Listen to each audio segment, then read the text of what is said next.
What's going on, everybody? Welcome back to another Art of War stream. This time we are talking about the brand new balanced data slate. Massive hype because there are a lot of huge changes, a lot of changes all across the game. And we're going to break down every single one of those here. We're going to go through the balanced data slate. We're going to go through the points. We're going to go through the Drukhari's new detachment. We're going to go through the rules commentary. Everything that you can possibly want.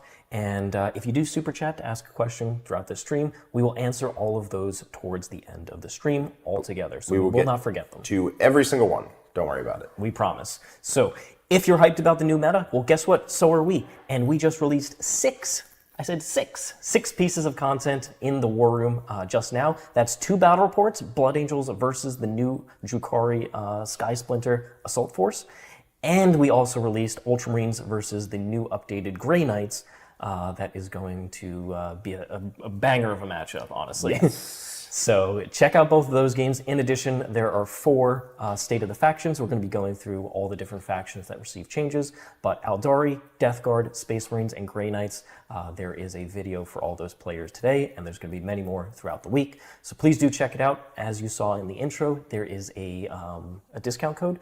New 40k balance is the coupon code, gets you 50% off your first month in the War Room at thewarroom.vhx.tv. So please do try it out, and there's going to be plenty more balance update content coming very soon. Yep. 2 new games, one with the new improved Sons of Sanguinius.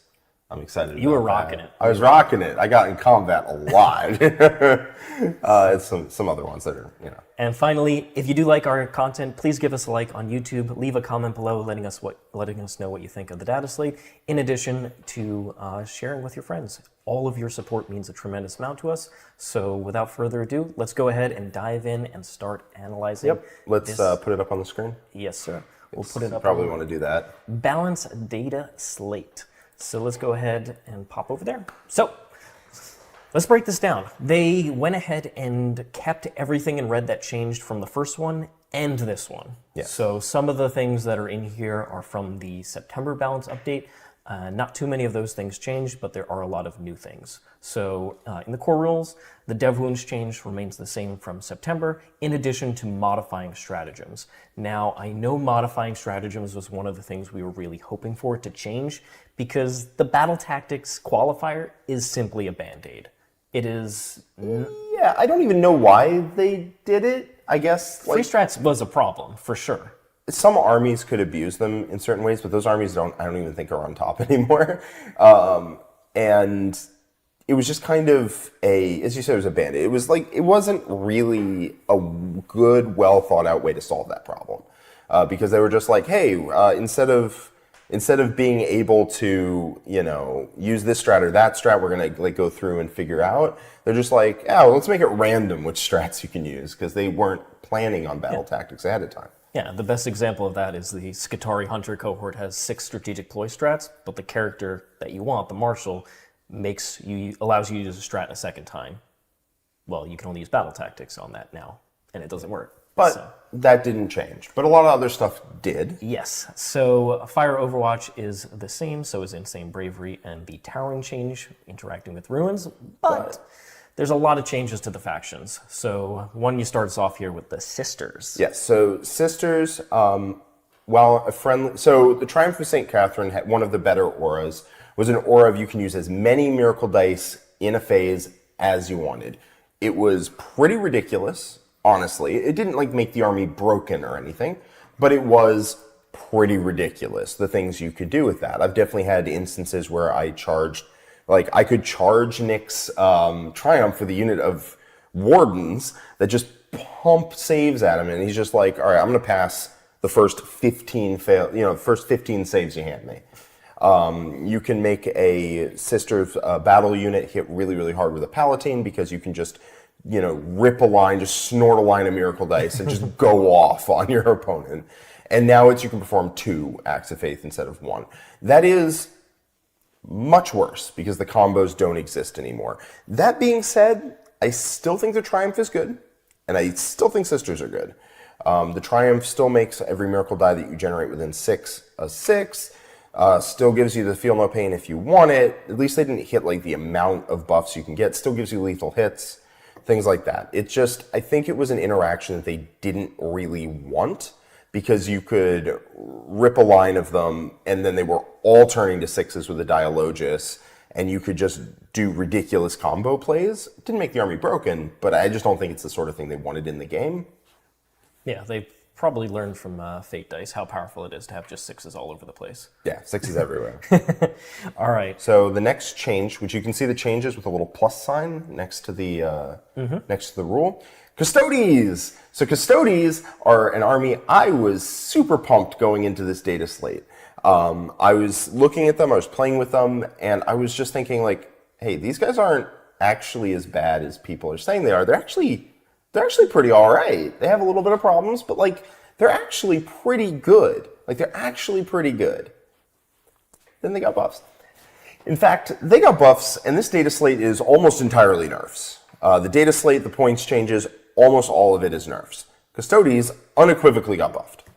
The detachment rule changed from you just get your 4 up against mortal wounds to you get it against mortal wounds and critical wounds caused by weapons with dev wounds. So you get it against mortals and dev wounds. They didn't make this a blanket change, which means that if you have a Terminator chaplain, you can kick rocks. If you have anything else that gives you a feel no pain against mortals, you can go screw yourself. Yep. But Custodes, my boys, they're sitting pretty. Now, instead of dev wounds being really good against you, they are in fact really bad against you, which is great considering how expensive they are, although we'll get to that in a second.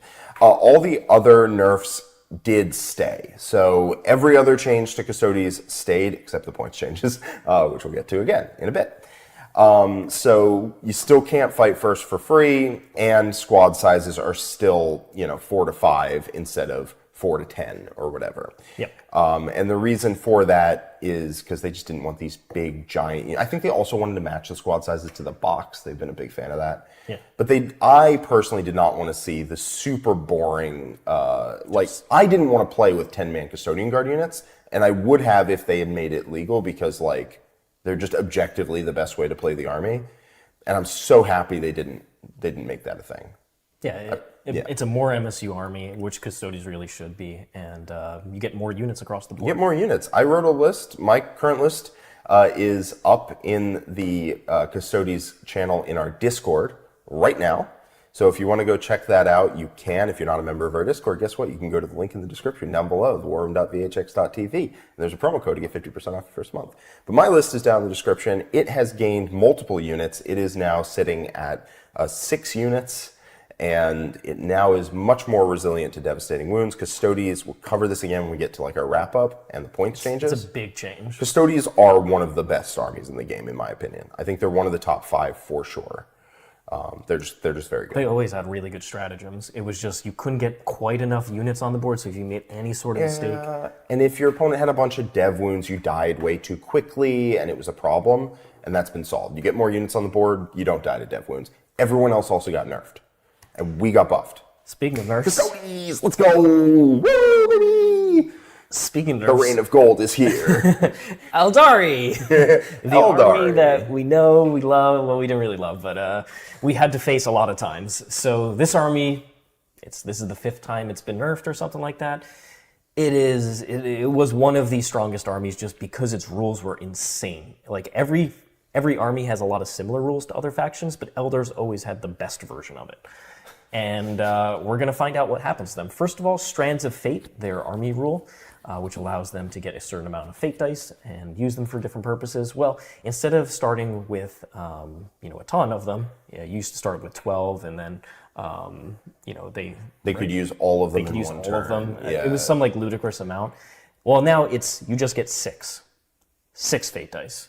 Now, there are ways to get additional. I think Eldrad is one of those. Eldrad gives you 3. Guardians on objectives. Guardians on objectives, I think, give you 1, or maybe it's 1 on a 4-up. I forget. If you have the Weeping Stones and you kill somebody, you get a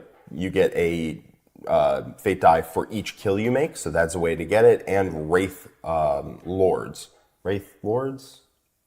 The medium one, not Wraith Knights. Wraith Lord. Yeah. They give you fate die on kill. So there's still ways to get back up to that total of fate dice, but they were not things you had to do before, and now you probably do if you want to have more than 6, which I think is totally fair. You have to take some method of generating your resource. You don't just get it for showing up. Yeah, you get it the whole game easily, no issues. So that's a big change. That's a lot less, I just get to do this combo throughout my turn and do really powerful things. Then Fate's Messenger enhancement. So this was the one where it allowed you to flip dice to certain results on a hit, wound, or saving throw. Yes. They changed it for the Bearer. Which is huge, because you're going to see multiple nerfs targeting Wraithguard. Wraithguard were one of the more oppressive units in the game, and they had a bunch of rules that enabled them to be good. One of them is Fate's Messenger, one of them is Phantasm. So now you can flip a die to a 6 for the Spirit Seer, so you're not going to take it. They wanted you to use Fate's Messenger on something like the Way Leaper. Like a Way Leaper or a Death Jester or something. They didn't want you to take it on and just be able to hand it to Wraithguard to like flip failed saves to pass on your opponent's turn and flip your dice to 6s to be dev wounds on your turn. No. You don't get that. A hidden Overwatch when you really wanted one. It was just the combos were insane. It was pretty gross, yes. Phantasm, the strongest strat in the game previously, just ludicrously powerful. They had nerfed it the previous time to only affect infantry, so you couldn't just send your vehicles back and do like a second Fire and Fade in your opponent's turn. Now, instead of being flat 6 inches, it's D6. And that is much worse. Like massively worse, because it's not reliable. And it's just not as fast, right? So like, Wraithguard, again, biggest abusers of Phantasm in the entire game. They have 40 mil bases. If they want to get to the other side of the wall, they have to risk rolling a 1 or a 2, right? And not making it. And they have to be in a single rank. In a single rank. If they're even remotely in like a double rank, you have to roll a 4 up to get behind a wall. So they can be shot now most of the time. If your opponent's taking it, they're risking it every time that you line up shots on them. And they also don't get to just move 12 if you don't attack them, right? They don't get to move 6 and then 6 in their turn. Yep. They get to move D6 and then 6, so their range band gets a lot shorter. These changes and points increases means I think Wraithguard have been slapped hard enough you won't see them. And that's pretty big. In addition, a lot of the time, if units are just running around the board doing their thing, Phantasm being D6 means that there's a fail rate, right? They spend a CP, roll a 1, they're like, cool. All right, well, I'm not getting behind the wall, and in fact, I'm about to die. Yeah, one of the most annoying things was you go down to kill some trash unit, 5 Fire Dragons, 5 Swooping Hawks, whatever it is. You come down, you look at them, and then they're on one side of a ruin. All of a sudden, they move full 6 inches back to the other side. You don't have something there looking at it, done.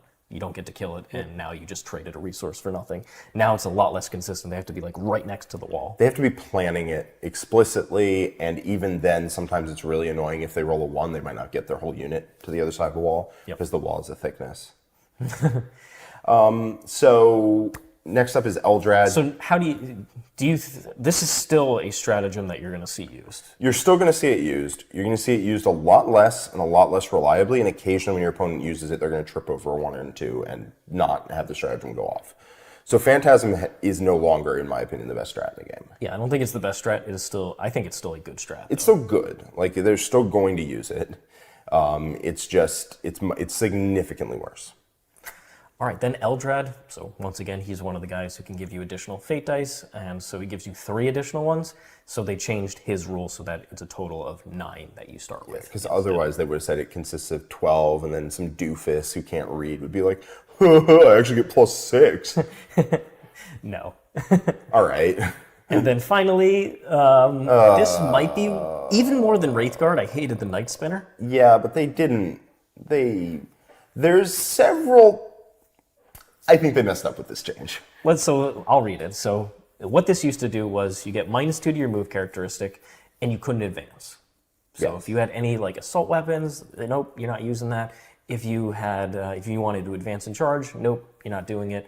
And this pretty much, units that had to start on the table and couldn't go in transports were dominated by Night Spinners. Not simply the damage output that they can do, it was simply they could debuff your unit right here and then go kill something else. Yep, and they could say you can't advance. Yes. Which was very annoying. It was super annoying. As a Crisis Suit player, it was massively annoying, let me tell you. They changed it to -2 move, And then they kept it in line with other indirect pieces and made it, well, not even really other indirect, other slowing effects, but there aren't that many in the game.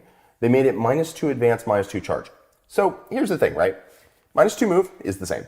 -2 advance is definitely not as good as you cannot advance. Stop trying. But they just added -2 charge to this. For no reason. For no reason. It didn't have -2 charge before. Now it does. Why? So it still really hurts combat units that want to move, advance, and charge. Yeah, I would say this is actually a better rule most of the time than you can't advance. Because any unit that's trying to extend its threat range and like charge or advance and charge or do anything like that is going to find itself with -2 charge rolls. Where it just didn't have that before, right? If your unit moves 12 and charges, well, now it moves 10 and charges at -2. Whereas before it would just move 10 and charge. Yeah. And -2 charge is a big deal. It's a big deal. Your 6-inch charge going to an 8 is a lot less reliable. Yep. Your 8 that you could make with a reroll going to a 10 that you're probably not. Yeah, I really think, if anything, this is just a side grade, and it might even be a buff. It might actually be a buff to Night Spinners, which is not something I had on my bingo card, I'll tell you that much. It's at least close enough that why would they do it? If they were -2 move, -2 advance, clean nerf to the ability, and the ability was miserable. But -2 charge means there's plenty of use cases where it's better, and I don't understand why they took and gave to the miserable unit. Yeah. But whatever. Now, it will get a points increase that we'll talk about in the MFM, but for now, that ability is still good, for sure. Yes. All right, we're not done with the Eldar nerfs here. Nope, there's another one. We've got the Enkarn, which used to be teleporting all the time. Now it is going to be once in each of your turns. So not your opponent's turn, which is a massive deal because you don't just kill 5 swooping hawks on the other side of the table, and the Enkarn's like, no longer can you deal with me. Yeah. Most of the time, people can deal with the Enkarn in combat, right? They shoot it a little bit, they charge it. And that worked before, but only if you made a solemn pact with your opponent to not kill any of their units on that turn. And Eldar was super cool with that. Because if you killed a unit on the other side of the board, they would just yoink the Incarn and go slam it on another side of the board and be like, you know, kill Incarn no more. And then they would shoot something else and send the Incarn back in and it would charge and do nonsense. Now the Incarn stay right where it is, and you can do whatever you want on your turn, and the Incarn has to sit there and take it. I think this means a very direct switch from Incarn to Avatar of Cain. I think didn't go up in points. The Avatar is just clearly better now, but honestly, I'm seeing people talk about taking both. No, they could still take both. You can still take both. They don't go up on points somehow. Still quite good, to be clear. Like, it still does ridiculous fastball nonsense. Then we have Wraithguard. Well, we already mentioned them a couple times and how they interact with all the crazy things that Eldar can do. Well, they also had, and I mentioned that they have the best version of each rule. There are a bunch of rules in the game where your opponent shoots at a unit, say the Wraithguard, for example, and they get to shoot back at that unit. But Wraithguard had the best version of it where they could shoot back at anything. Yeah, so what this meant is if I have 3 units that can each kill 3 Wraithguard, and I'm like, sweet, that means I can kill the Wraithguard. No, you don't, you stupid idiot. You're dead, Jack. You're dead. Because what happens is you jump them out, you all get in line of sight range or whatever, you fire the first one and they take the damage. They use all their fate dice and flippy dice and whatever to modify it and do their spaghetti finger Eldar nonsense to it. And then they go and they shoot and they split fire into the other 2 units and kill them and be like, all right, you didn't do any damage. Now they have to fire back, which means they take the same damage from both sides from the other units you set up. Yeah, or you had one unit doing an action on the center, you're like, oh cool, this is going to get me cleansed. Dead. Out of nowhere. So that is now you have to target the enemy, and only if it's eligible. So if it's like Lone Op, it's like Kyria Drax is in the Custodian Guard unit that popped the Lone Op. Yeah, I think, well, 18-inch range. 18, yeah. I think that was a rider anyway, that they had to be an eligible unit, but whatever. It has to target that enemy unit. Yep. Otherwise. That just means, like, if you have 2 units that can combine fire, kill one, you can still go for it. It's just a bit of a trade, rather than they can just kill your plan in the middle of you trying. It's a pretty big effect. You just never saw it because people wouldn't go for those plays because they knew they wouldn't work. But now you can. Agents of the Imperium, this is the same update to Exaction Squads. You can't get the cheap boys anymore. Astra Militarum, so this is a new update for the Guard, and it allows officer models to issue orders in your command phase and at the end of a phase in which such a unit disembarked from a transport or was set up on the battlefield. So big buff to Scions there, and just having things in Chimeras that want to get plus 3-inch move or whatever order you want to put on them. So this is a really healthy update for Guard, which makes their army rule significantly more useful because transports are a key part of their army and reserves are a key part. So I think we're going to see more diversity in Guard because of this, and the power of those units like Catachans and transports. And anyone who is putting up a super chat, again, if you just got here, we will get to every single super chat, but just at the end of the video. Yep, we'll do them all together at the end, so please do. We really appreciate that support, and we will do them all together. Okay, next up, Blood Angels. Yay! Like we mentioned, there's a game in the Worm right now with Blood Angels using this new rule. With Sons of Sanguinius. So the Sons of Sanguinius, they hit pretty damn hard. They used to, anyway. They were +1 strength, +1 attack. Now they are +2 strength, +1 attack. And there is a certain point where if you staple enough rules onto a regular unit, that unit can just fire a missile launcher at your opponent, right? Like, you're just like, oh, this unit is like plus this and plus that. We'll get that when we cover Drukhari, where you're like plus this, plus that, plus this, plus that. And there's a critical mass where you can just take a little unit and just slam it into your opponent and be like, CSM did this in the past. +2 strength, +1 attacks is a hell of a charge bonus. And you can fall back and charge in the Sons of Sanguinius, and you can get Lance. So if that strength bonus pips you over their point of toughness, now suddenly you're wounding on 2s with Lance. Yep. +2 strength is relevant in a lot of breakpoints. Death Company Power Fists go to strength 10 instead of strength 9. Strength 10 is a hell of a breakpoint for killing vehicles and monsters. Yep. The chain swords, like you're looking for things that are low strength or things that go over a breakpoint. So things like Power Fist going to 10 is important. Things like chain swords going to strength 6 on the charge is pretty ridiculous. Things like Vanguard Veterans and Blade Guard going to strength 7 on the charge is pretty ridiculous. Blood Angels Blade Guard Veterans hit like Mack trucks, right? 5 attacks at 7/2/2, natively rerolling 1s. Listen, I played a game yesterday with 20 Vanguard Veterans, and I was very impressed with them, honestly, with the Sanguinary Priest in the unit, giving them a 5-up Feel No Pain on top of their 4-up Invuln. It's very difficult to guarantee do any damage to them.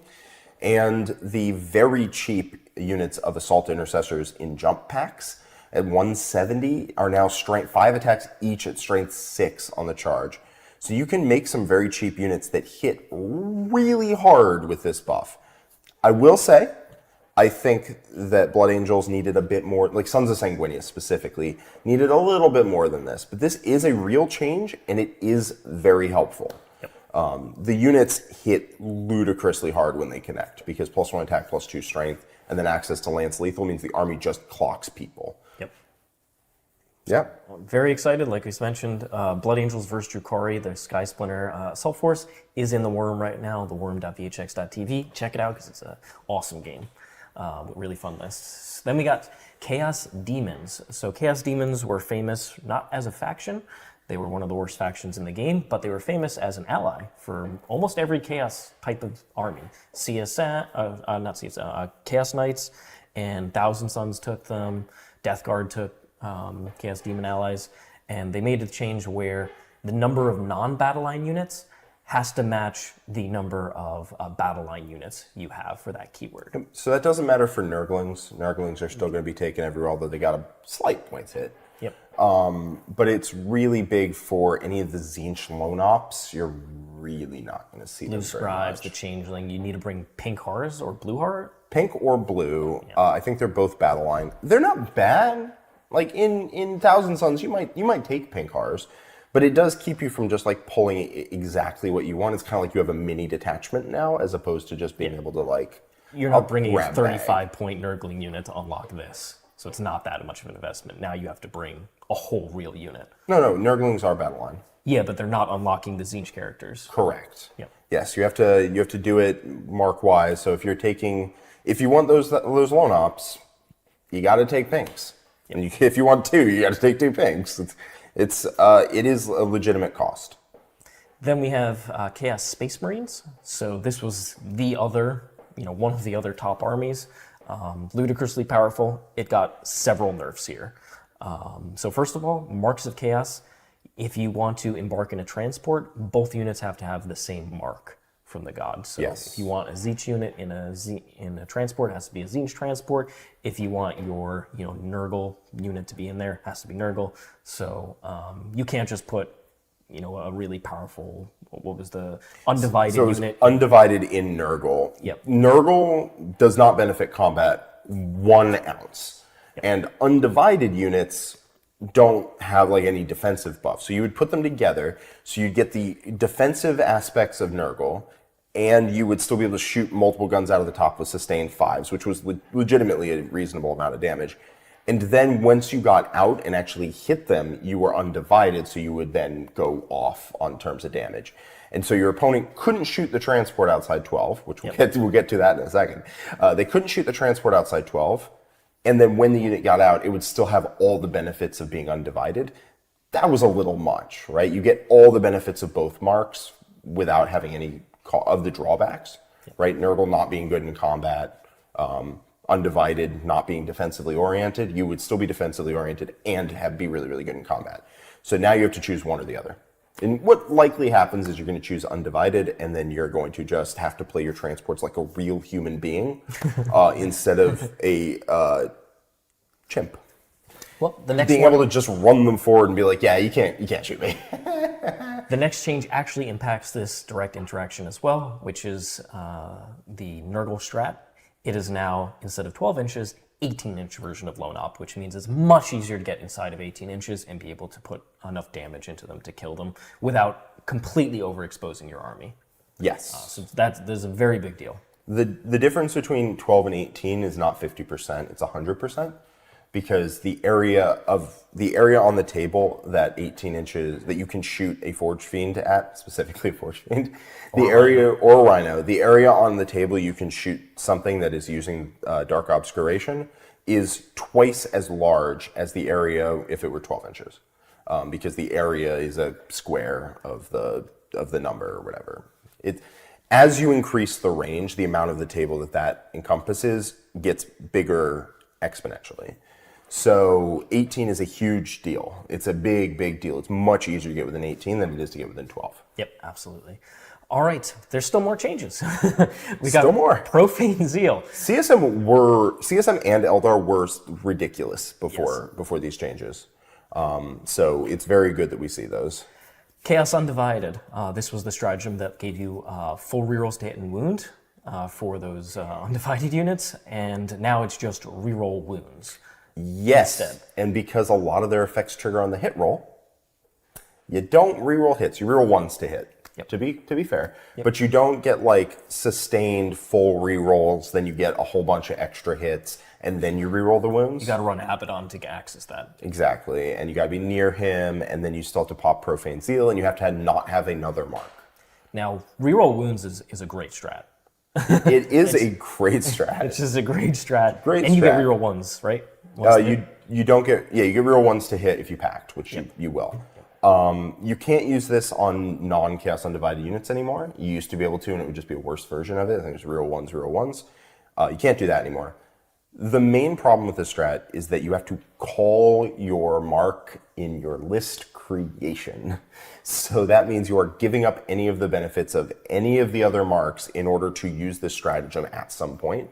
Yep. So the fact the stratagem has gotten worse might mean that you shift some units off of Undivided. Yeah, so definitely a nerf, but you will still see this stratagem used, in my opinion. I think the amount of damage you can do with reroll wounds. Especially if you have like Abaddon or somebody, you run in, you're like Abaddon reroll wounds, you're like, oh god. Uh-oh. All right, Accursed Cultists. We saw this in a variety of lists, especially at WCW, but like Manny Chimo was running Accursed Cultists for like months. He's running 63 of them, yeah. Yeah, and they had OC2, which is a really, really good number for a big body unit. We remember Necron Warriors. Well, Accursed Cultists were similar, but did way more damage in combat. Now they're only OC1. which means they are a lot less effective at controlling space on the board. They're still good, but one OC means they're not just dominating objectives, and multiple objectives, certainly. Yes, they're a lot easier to shift off. They don't have the thing of while you fight, every objective is the Accursed Cultist player's objective, which is super nice. I think that's a very good change to one of the more like soft power elements of the list, which is that while you fought, you just couldn't take objectives away. Yep. They lived with like 5, and your unit of killers just like couldn't take the objective away. And you're like, all right, well, that sucks. And they got a second nerf, which is they used to be able to heal at the start of both players' command phases, and now it's only the Chaos player's command phase where they can return destroyed models. So, and that's pretty big. Yep, healing twice is very strong. Because if you whiffed on a unit or you damaged the unit, by the time it came back to you, they would heal twice. And now by the time it comes back to you, they heal once. Yep. So you can hit them again. We're halfway there. Yeah, so Death Guard did not change, except a slight one. Yep. Viola just putrefiers, only 1 extra grenade per turn can be thrown. Not the biggest deal. If your opponent lines up their army where you can throw 4 grenades in 1 turn, you probably can just charge them and kill them after you throw 2 grenades. Yep. And that's probably okay. So you're still going to see the Biologist Putrefier, in my opinion. This isn't going to change that. The grenade strat is just a super solid way to make sure your damage finishes things off. Yep. All right, then Deathwatch is the same as before, where only their bolt weapons work for a lot of things. Okay, Drukhari. Drukhari are a new army now, and not just because of these, but we'll cover, they have a new detachment. Yep. And the new detachment is sick. It is super cool, and it combos with these upgrades to Power from Pain and the Archon really well. Both these changes are massive, and I don't want to undersell them. When a unit gets Power from Pain, in melee, they get +1 AP. That is humongous. There are a lot of units that have AP1, AP2, AP0, and all of those going up a pip has a massive impact. Like, huge. I played a game yesterday, and Quentin was just carving through my dudes. Yeah. It is massive, especially because especially when you combo that with this, where Incubi can have Archons joined to them, where Archons will give them reroll wounds, and the detachment ability gives them Lance. So if you staple enough rules onto a unit and it was bad, it will become good. And pain tokens are giving you full rerolls to hit. So like you are massively efficient and hitting harder, making your opponent make less saves. Reroll hits, wounds, +1 to wound, and +1 AP. Turns out it will turn units into hardcore killers. This is just a big upgrade, and it's one that we've been calling for. Like, Drukhari are one of the armies that should have good melee units, and they just didn't. Yep. They were monodimensional in that they were pretty paper thin, and they also just didn't shoot efficiently. They shot okay. Like Dark Lances, but if you didn't die to Dark Lances efficiently, then they were out of options. And now I will tell you, having experienced on the other end, Drukhari hit hard now. They just hit hard. And armies will now look more like a Drukhari army should. Yep. Which is exciting. Yep. Okay, so big change for Drukhari, positive. I think it's super cool. Genestealer Cult stayed the same. Grey Knights mostly stayed the same. Okay, so they kept the strategic ploy change for Soulfire, for Haloed and Soulfire, which is annoying. I honestly think they don't need to do that. It was a once per game free strat. What are we doing? They could totally remove that. But anyway, they kept that. They did make a huge change to weapon profiles, and this is something that I'm very excited about because, in my opinion, there are a handful of armies, especially ones towards the bottom, that just don't have the correct weapon profiles in certain units. And this is the first time that they've actually changed those outside of a codex update. So I'm very excited that this could be something that exists in future balance updates. Yep. This precedent that they're setting here. So Heavy Psych Cannon. It went from AP1 to AP2 and got Ignores Cover, which is basically like going to AP3. Yeah, AP1 without Ignores Cover is 0 AP. Yes. In 40k, because cover is so prevalent. So that gun basically didn't really do much of anything if you had a decent armor save. Now AP2 Ignores Cover that's a hell of a gun, man. If there are 2-up saves sitting in cover with AOC, you're still taking 3-ups. Still taking 3-ups, and every failed save is a dead Terminator. Yep. And you wound them on 2s. This is a legitimate shooting weapon now. And then we look at the combat. The hammer used to be weapon skill 4, the sword weapon skill 3. The swords are now weapon skill 2, and the hammer's weapon skill 3. So now they can more consistently punch through in combat. 5 attacks hitting on 4s? Nah. 5 attacks hitting on 3s, I'm much more excited about it. Much more excited, especially with the Grandmaster ability to reroll hits, wounds, and damage. Against monsters and vehicles. Monsters and vehicles, so running with that Great Hammer, and he will slam some hams on some people. So I'm a big fan of these changes. I legitimately think that they bring the Dread Knights back in a real way. And guess what? One of the games in the War Room against John's Ultramarines features 3 of them. Yep. So definitely check that out, because I think this opens up a different dimension to Grey Knight lists that otherwise completely didn't exist, which is like redundancy in shooting. Like Oh yeah, they had no shooting. Now they actually do have options for that. Yep. The Dread Knights were just so horrifically bad in shooting that combat. you just couldn't take them. Yeah, and combat too. They were just like, you could advance, fall back, shoot, and charge, but you wouldn't do anything if you did it. So whatever. So now that's a really great change. Okay. Then we have Imperial Knights here. Most of their changes are going to be points. I believe all of this is previous nerfs that they took. I honestly thought that the Bondsmen should have gone back to buffing the big knights and just keep them as relatively expensive, but they didn't end up doing that. So I think the other thing they could have done here is let multiple armigers benefit from it instead and buff the enhancement that already does that to even more. But Yeah, Bondsman is just like a non-ability. it should be a really cool. You should want to take a big knight, and it helps buff the little ones. That's a great mechanic that was very interesting in the previous edition and at the beginning of 10th. It was too powerful back then, but with towering changes and the points increases, I think you could have kept those and made this a little stronger. Yeah, I think Bondsman was fine. I think Towering was what was ridiculous. They did change Lalo the Tyrant to... I guarantee you, when the index came out, they had meant for Lalo the Tyrant to be reroll hits of 1 and wounds of 1, plural. I guarantee that's what they meant. They messed up their wording, so it was 1 hit roll of a 1 and 1 wound roll of a 1 per activation. They messed it up, right? It's not the only typo in the index, but it's one of them. And then they were like, oh, knights are too strong because of Towering. Oh, yeah, it was intended that you get 1 reroll of a 1 and 1 reroll of a... What? Yeah, that was intended. We meant for that, and it was because we balanced the army really good.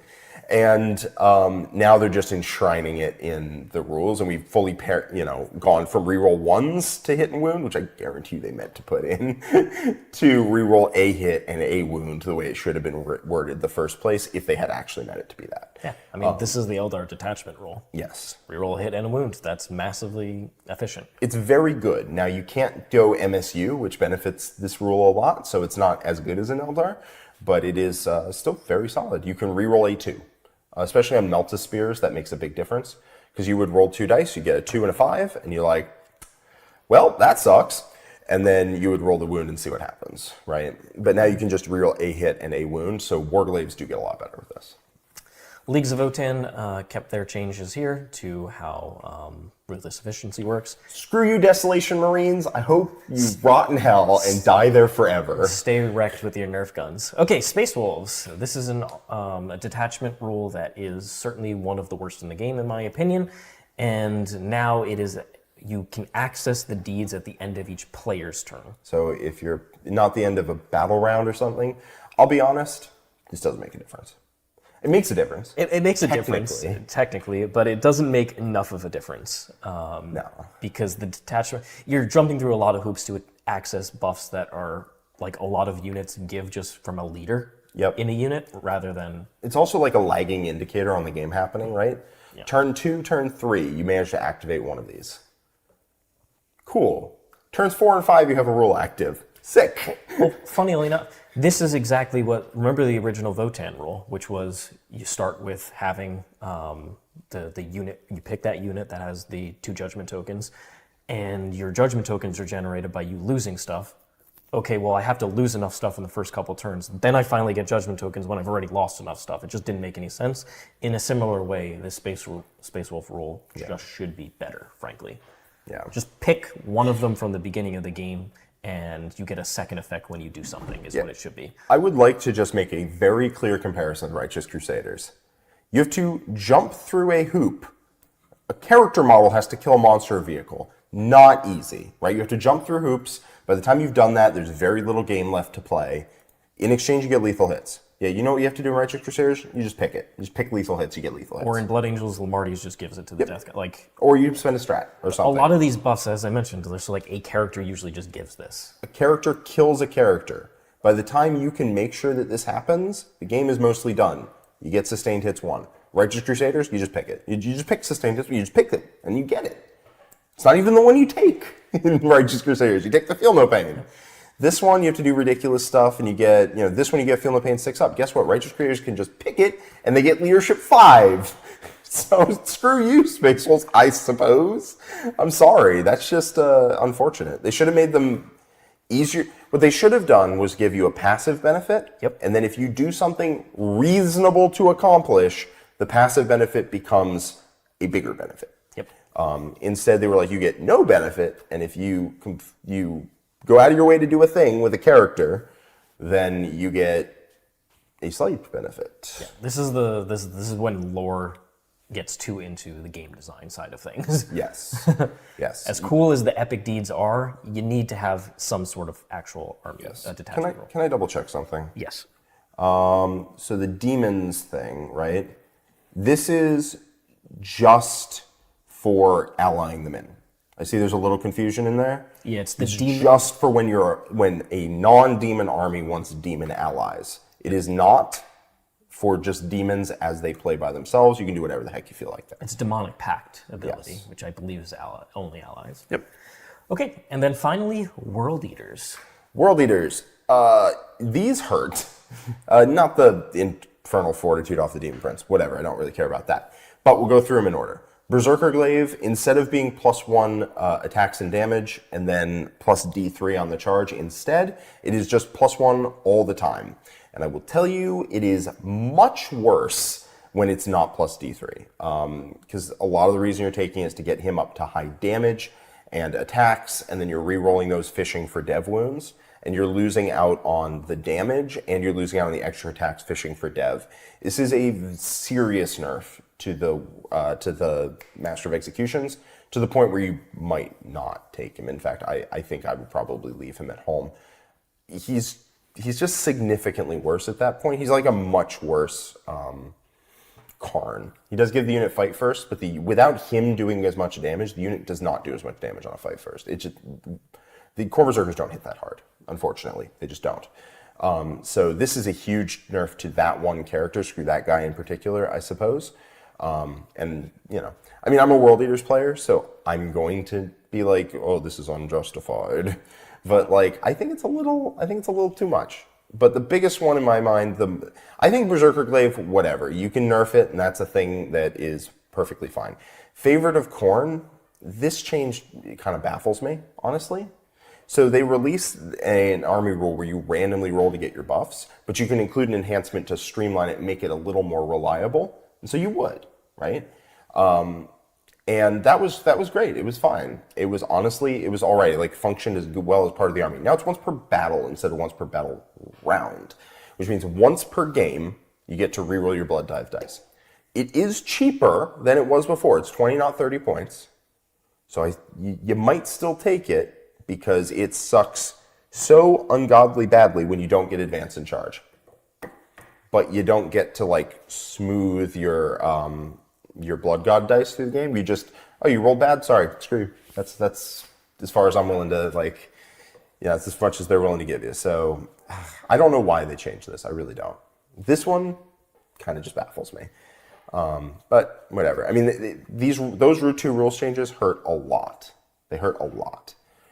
This last one doesn't as much. It's the Demon Prince on foot. Instead of giving a 4-up invuln to infantry, gives a 5-up. But if they have an invuln, they get a 4-up anyway.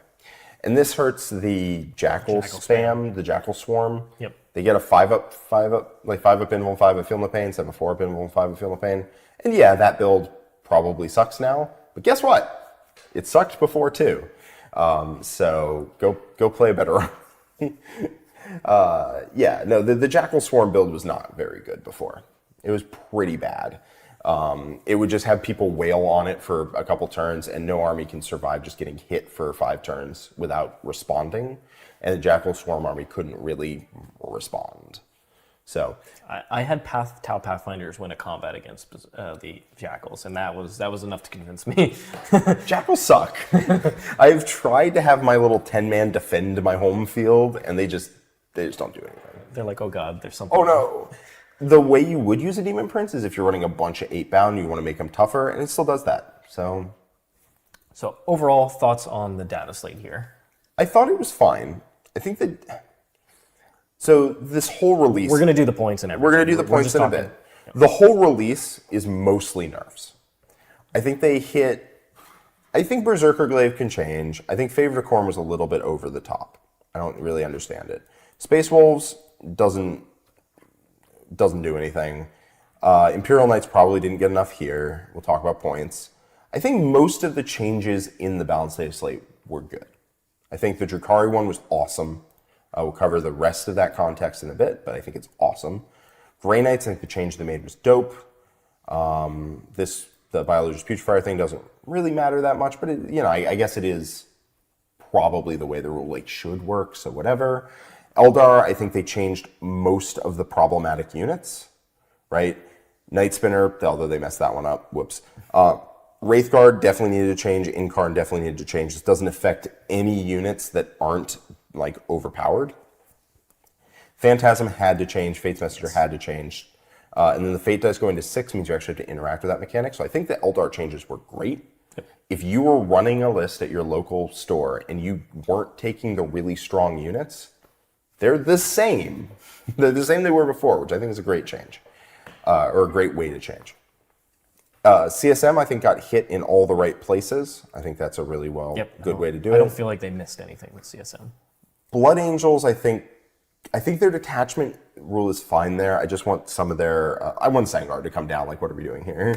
Why are they 35 points a model? All right. I do like the +2 strength. I think it opens up a lot. Guard, John's very excited about that change. I think that's super cool. The Allies of Demons, I think mostly just affects CSM and Thousand Suns, mostly. Because Death Guards still just take Nurglings, and that's all you really want. Yep. And then Sisters, this one felt a little odd, but you get 2 Acts of Faith. I guess Triumph is just working in a way they didn't really want, and so they reined it in, even though it wasn't super broken. And then Custodes, baby, let's go. So I think overall, I think the data slate was very well done. Some buffs, some nerfs in good places. What do you think? Yeah, I really liked the top armies. I think they did a really good of bringing them down. In terms of the weaker armies, we're going to see Drukhari get a whole new detachment. They got a really good upgrade there. Grey Knights got a little bit of love. One of the absences here is Admech. Yes. My guess is that they just want to let the Codex sit for a little bit after release to change everything. I don't think they're Admech is in a dope spot. My guess is they just want to let it sit for a little bit, which is unfortunate. It means you're going to wait 3 more months. Yeah, it's very unfortunate because it's been the same rule since the Index. Nothing changed about it. So I would have liked a smaller change, and then we get a bigger one because it just is a bad rule. Yes. So that's a little unfortunate.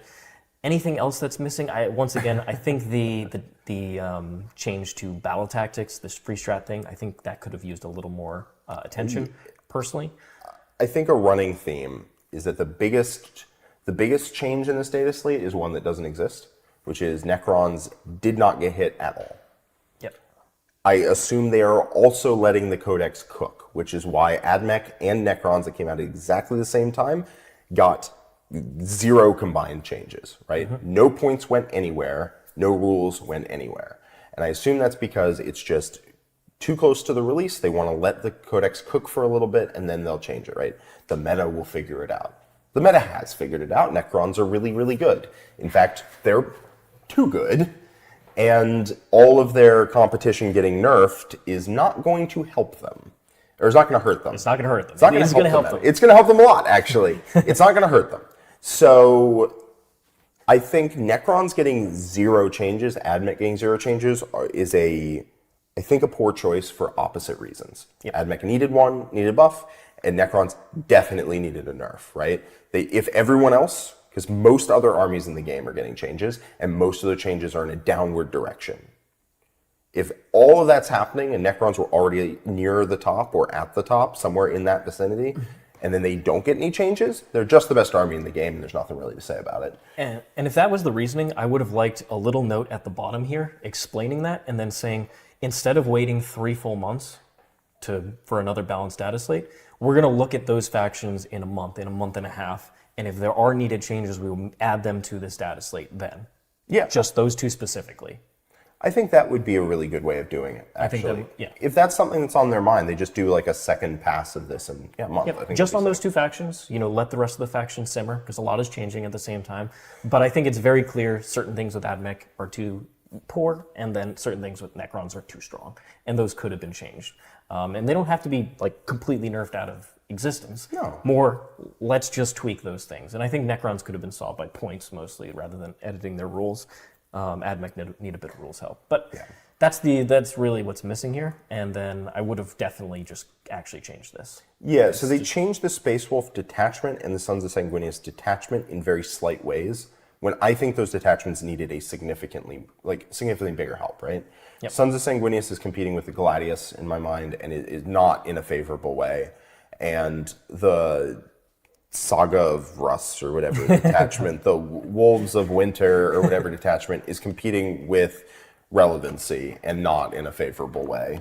It's competing to not be the worst detachment in the game, and it's failing.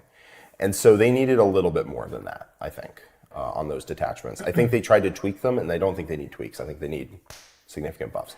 Like if they said instead of +2 strength, +1 attack, it was +1 to wound, +1 attack, then maybe that's enough. Or maybe it would be like +1 strength, +1 attack, +1 AP on the charge, something like that, to give this really big combat buff. I mean, it's already a really big combat buff. I don't know what the army needs, man.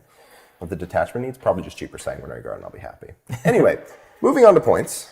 All right, so in the MFM, which I will go ahead and link in chat once again, so everybody has it. If you're not looking at these documents, Warhammer Community has them under downloads. So luckily, this is the first time that they've put the red in for nerfs, where things increased, and they put green in for things that decreased. That is They don't tell you how much, so you still have to understand what the original value was, but it at least shows you what units to look at. You know what? I will pull up the MFM on my phone, because I guarantee you at some point I'll be like, oh, what was that unit? And then we won't know. So we've got, so for Sisters, they have a couple nerfs here, and that's going to be to Arcoflagellants, which are just a super cheap, relatively durable unit that hits very hard, especially against stuff with poor armor saves. I think they were 13 points a model before for a unit that has very good combat. Albeit, like, sometimes it would hit a 2-up save and not do anything. Yeah. But, like, a unit that has very good combat and is 2 wounds with a 4-up Feel No Pain should not be 13 points a model. They raised it to 15. Perfectly fair, in my opinion. Yep, I still think they're good. I still think you're going to see them. Maybe instead of 3 units, you see two 10-mans. But it is still very much a good unit. Exorcist went up to 180 points, which I believe, what were they, 160? They went 160, 170? So, common theme, if you're wondering why your unit got hit, all indirect got hit.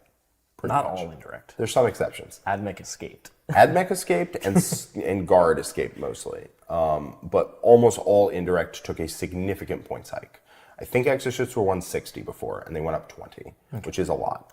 So that triple castle really is quite expensive sitting back there. But if you want to run it, it's still, like 180 isn't impossible to run. Like you can still take this if you really want the indirect for your Sisters. Yeah, it's a decent direct fire piece. You might leave it at home in favor of Castigators that didn't get changed and are 140 and very good. Yep. Then finally, Morvenn Vahl increases, which is only a nerf if you take her solo, because Paragon Warsuits also went down. So if you take the Vahl plus Paragon combo, that package, it went down like 15 or so total points.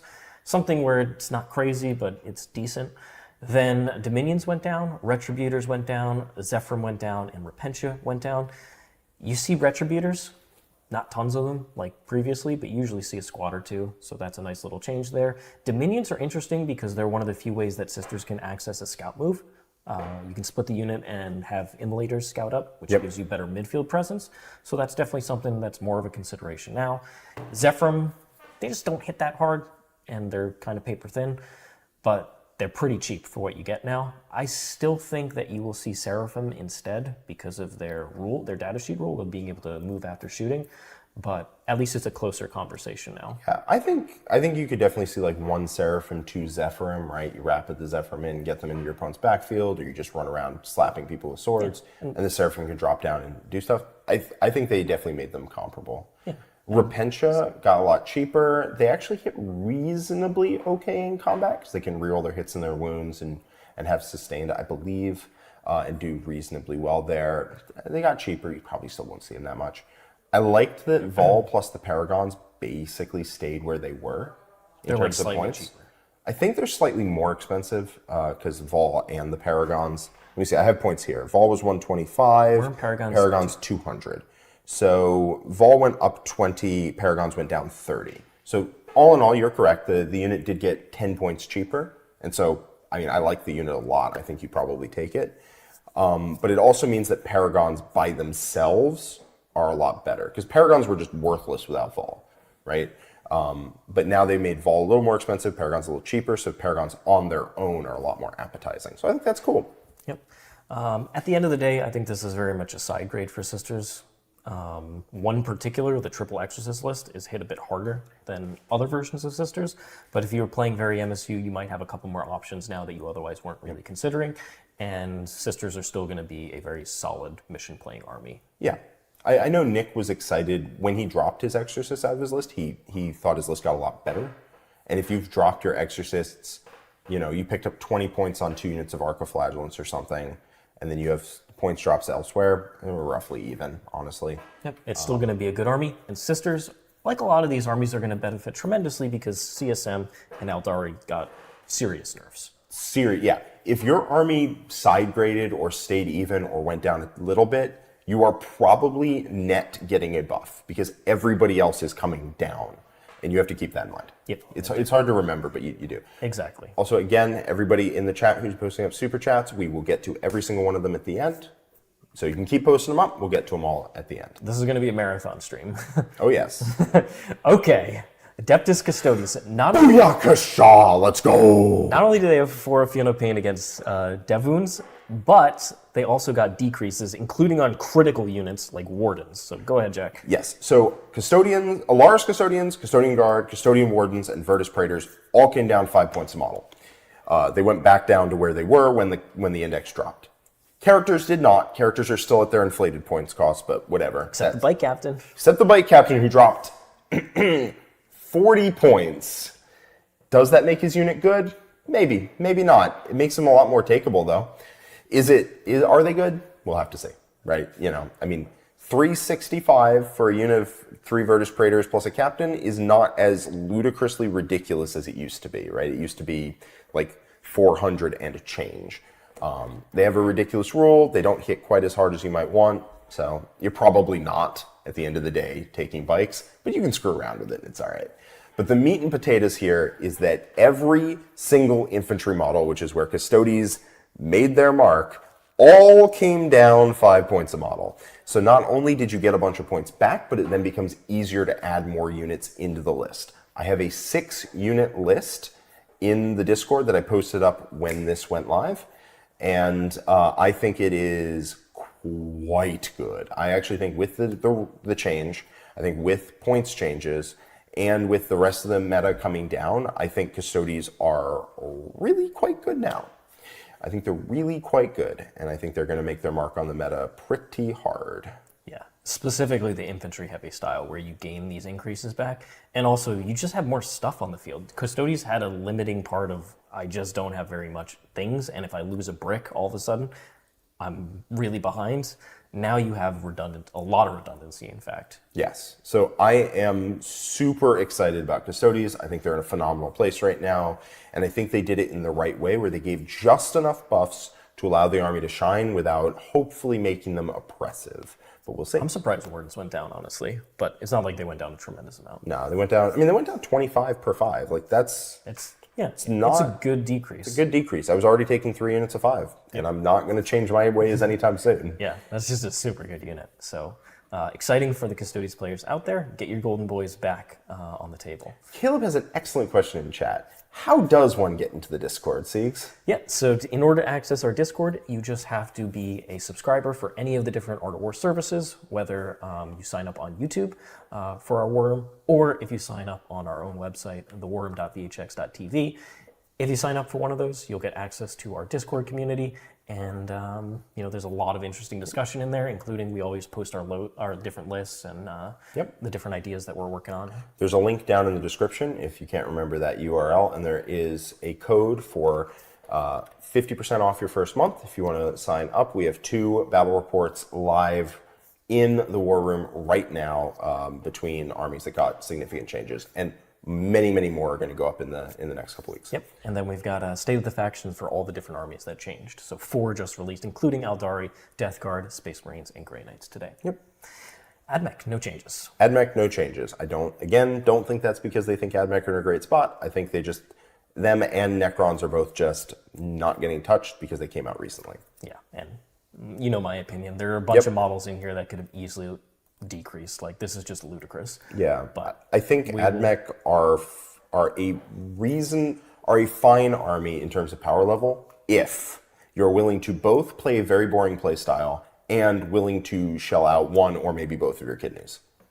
And people should not have to do that in order to play their favorite army. And even then, you're playing down against any of the good armies. Yep. Like, you just should not have to play a very boring version of your army you don't like to play, and you shouldn't have to shell out multiple thousands of dollars to play your army. You just shouldn't have to do that. So I think they should make changes to make it a lot more viable across the board. 100%. Adeptus Titanicus, nothing changes there. Okay, Aeldari. There are 2 good increases here on Wraithguard and Spinners. Spinners go up from 180, I believe. Yes, 180 to 210. 30-point increase. That is certainly sizable. If you run 3, it's a 90-point increase.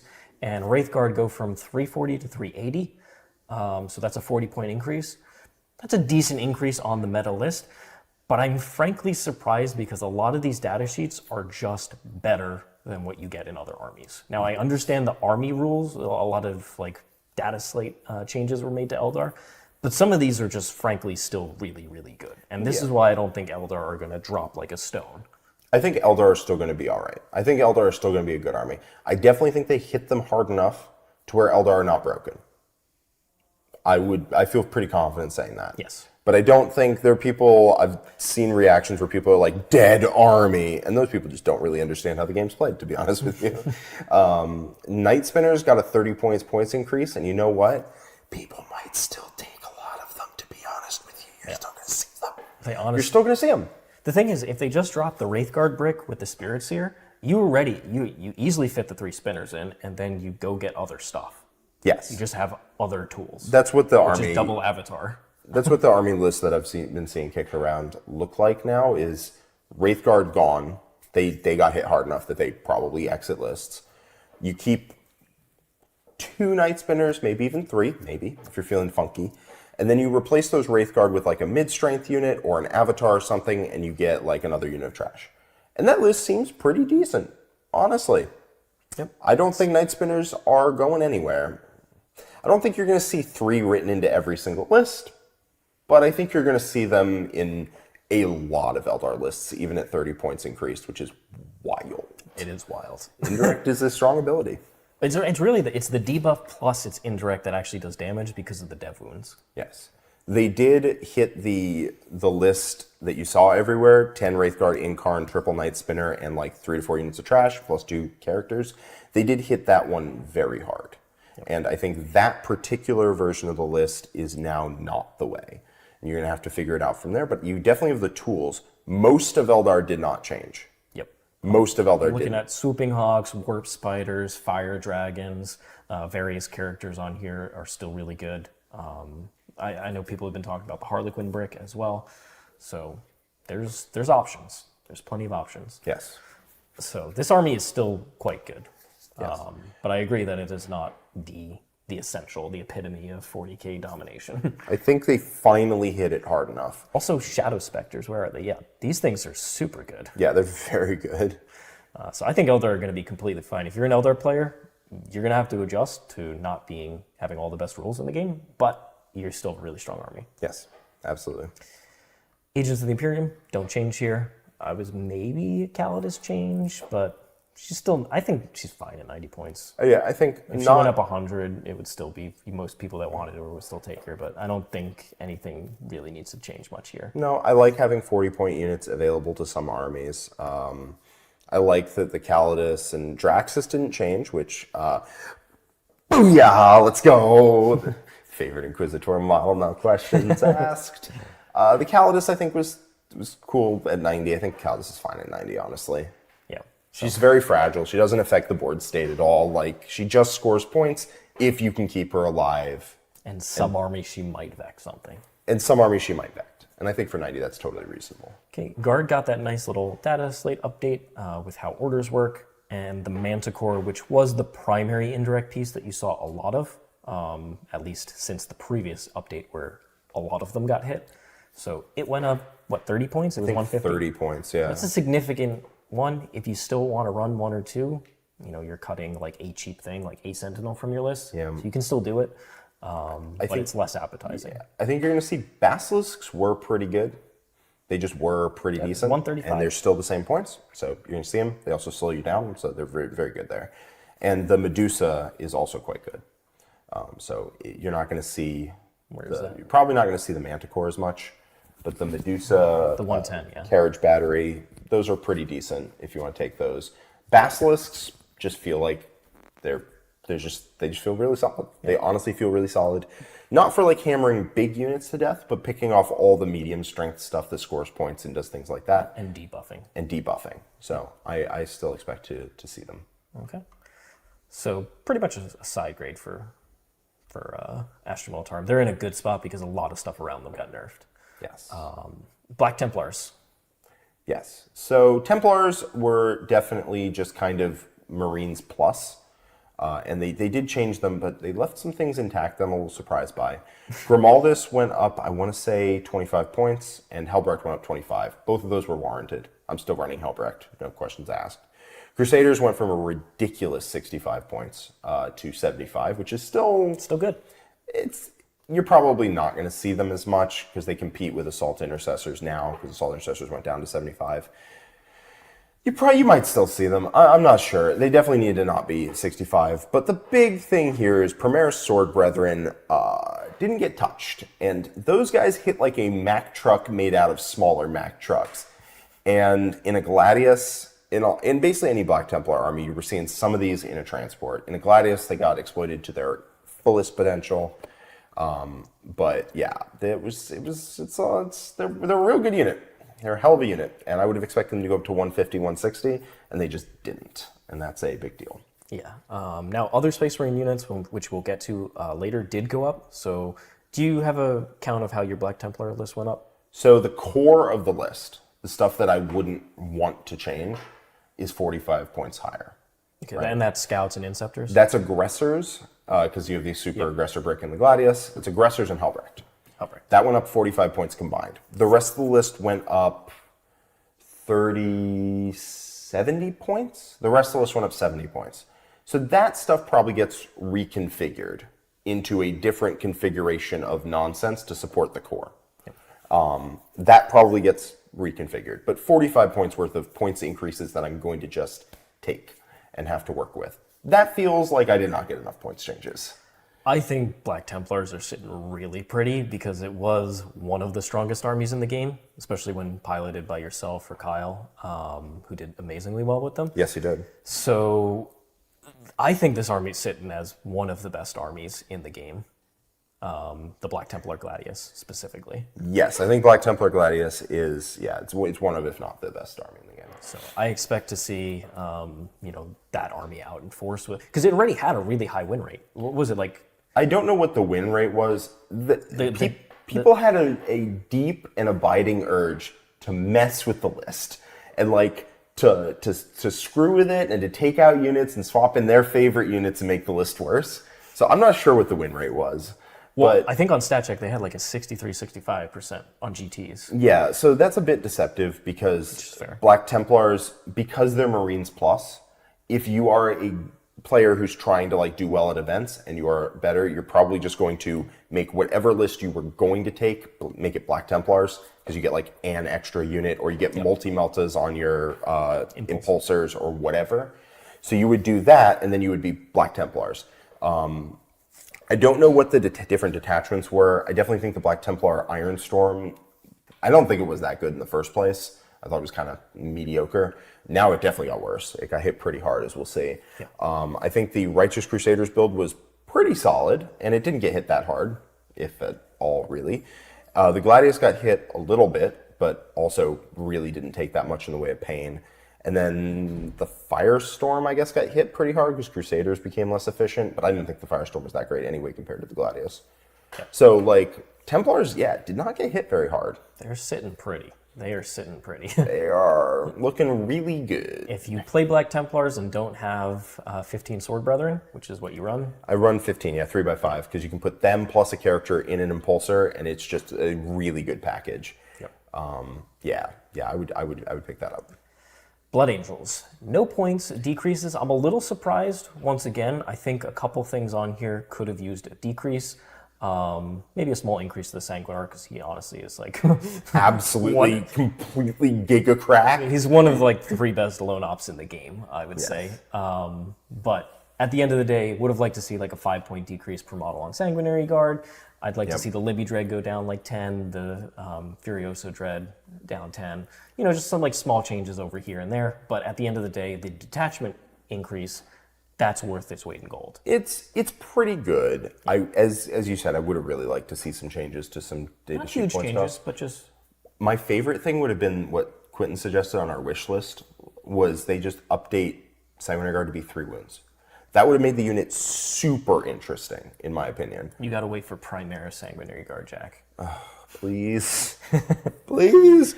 The rest is like Death Company on foot, Death Company on jump pack are perfectly reasonable. Yep. Sanguinary Priest is like a lot of these characters and units are perfectly reasonable. Sanguinary Guard is just a unit that I am dying to put on the board, and they just suck. They suck so bad. I don't know. They dropped 8 points a model and saw 0 increase in play because they it went from 0% to 0%. Yeah, I would have dropped it 5 models 150, 10 models 300.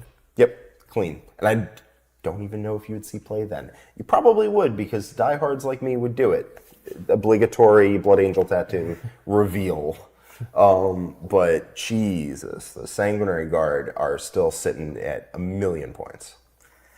All right, Chaos Demons. This is one of the factions that did actually receive a. All right, let me pull up Chaos Demons over here, because neither of us know what these points changes are. I do not know what the Chaos Demon points is, so let's figure out what's going on over here.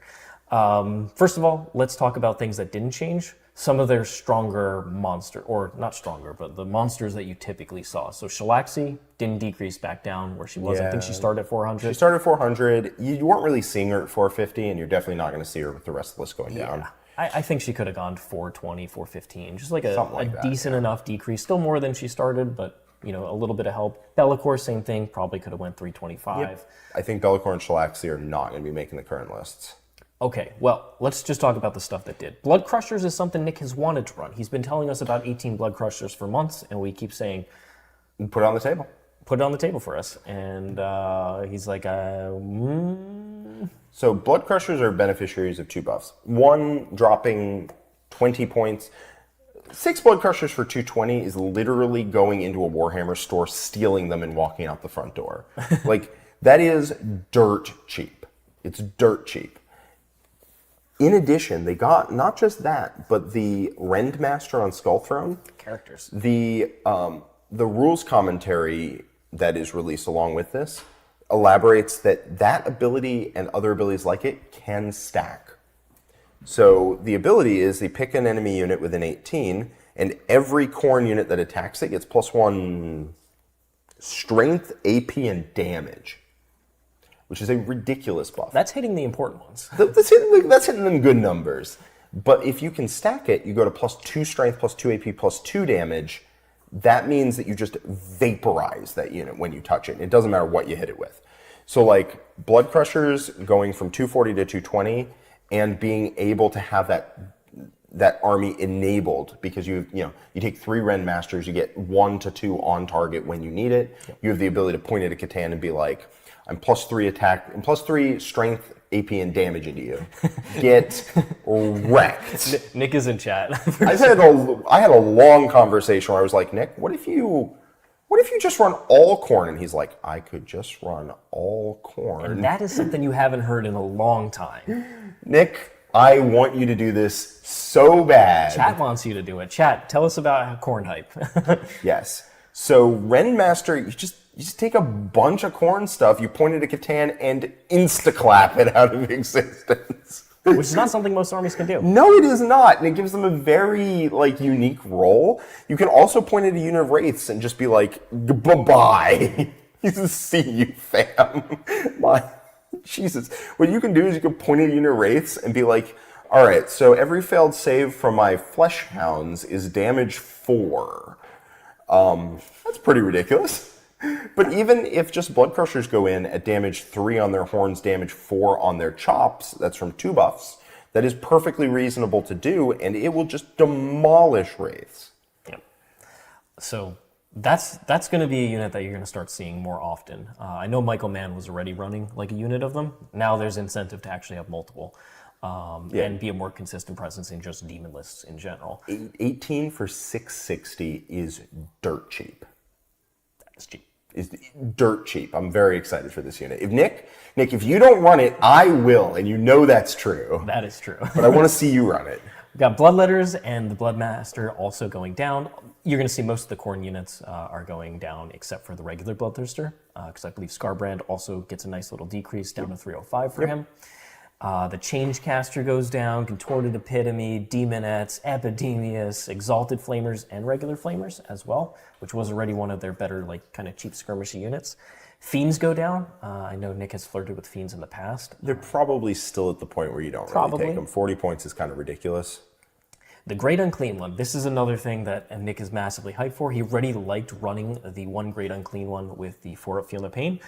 And now Rodigus himself has also dropped to 230, so there might be reason to run multiple Great Unclean Ones, which is also something you haven't heard in a long time. A great Unclean One, great value. Just, the stats are so good for the cost on this. Actually. They were priced to move. They're priced to move. You just get a lot of dudes with a 4-up invuln, and it's a problem. Infernal Enraptress goes down. Fate Weaver? Which is one of the few ways to access indirect fire. I'm not sure what Nick means by Quad Chongus. Oh no, I do know. You take 4 Great Unclean Ones and Rodigus. There we go. Yeah, four Great Unclean Ones, Rodigus and 3 of them. So maybe we'll see that. Yep. So Fate Weaver goes down, accesses indirect fire, yep. which is nice to see, and also has that CP manipulation. Karanak, Keeper of Secrets, the base one. Keeper of Secrets is something to keep your eye on, especially with the ability to get a 5-up Feel No Pain on a guy with a big, lot of toughness and wounds and Feel No Pain and an invuln, and then you can heal at the end of it if you take the enhancement. It's going to be a lot, and it's priced cheap. With Shalaxi at 450 and regular Creeper at 290, that's actually, there's some real discussion there. Yeah. Nurglings do get one of the changes here, which is one of the nerfs, and so did the Blue Scribes. Nurglings only go up 5 points for 3 of them. I believe they were 35. They were 35, yeah, they went up 5. So it's a small increase. It slightly hurts the ally list too, but if you want cheap units, you're still going to take the Nurglings. I don't think this is changing that much. And then Blue Scribes was a lone op that you saw pretty much all the time. It went up, 10 points? Blue Scribes is what here? 75. 75 went up 10, yeah. Yeah, so that's also... I know that one off the top of my head. If you want to see those, if you like those units, you can still run them. This is not back-breaking nerfs. To those particular units. Yes. Yeah, I think a lot of this is just really cool. Flamers went down 10 per 6. You see Blood Crushers in a really good place. A lot of these bigger monsters you weren't really seeing are in a really cool place. So Secret Chariots is one to think about.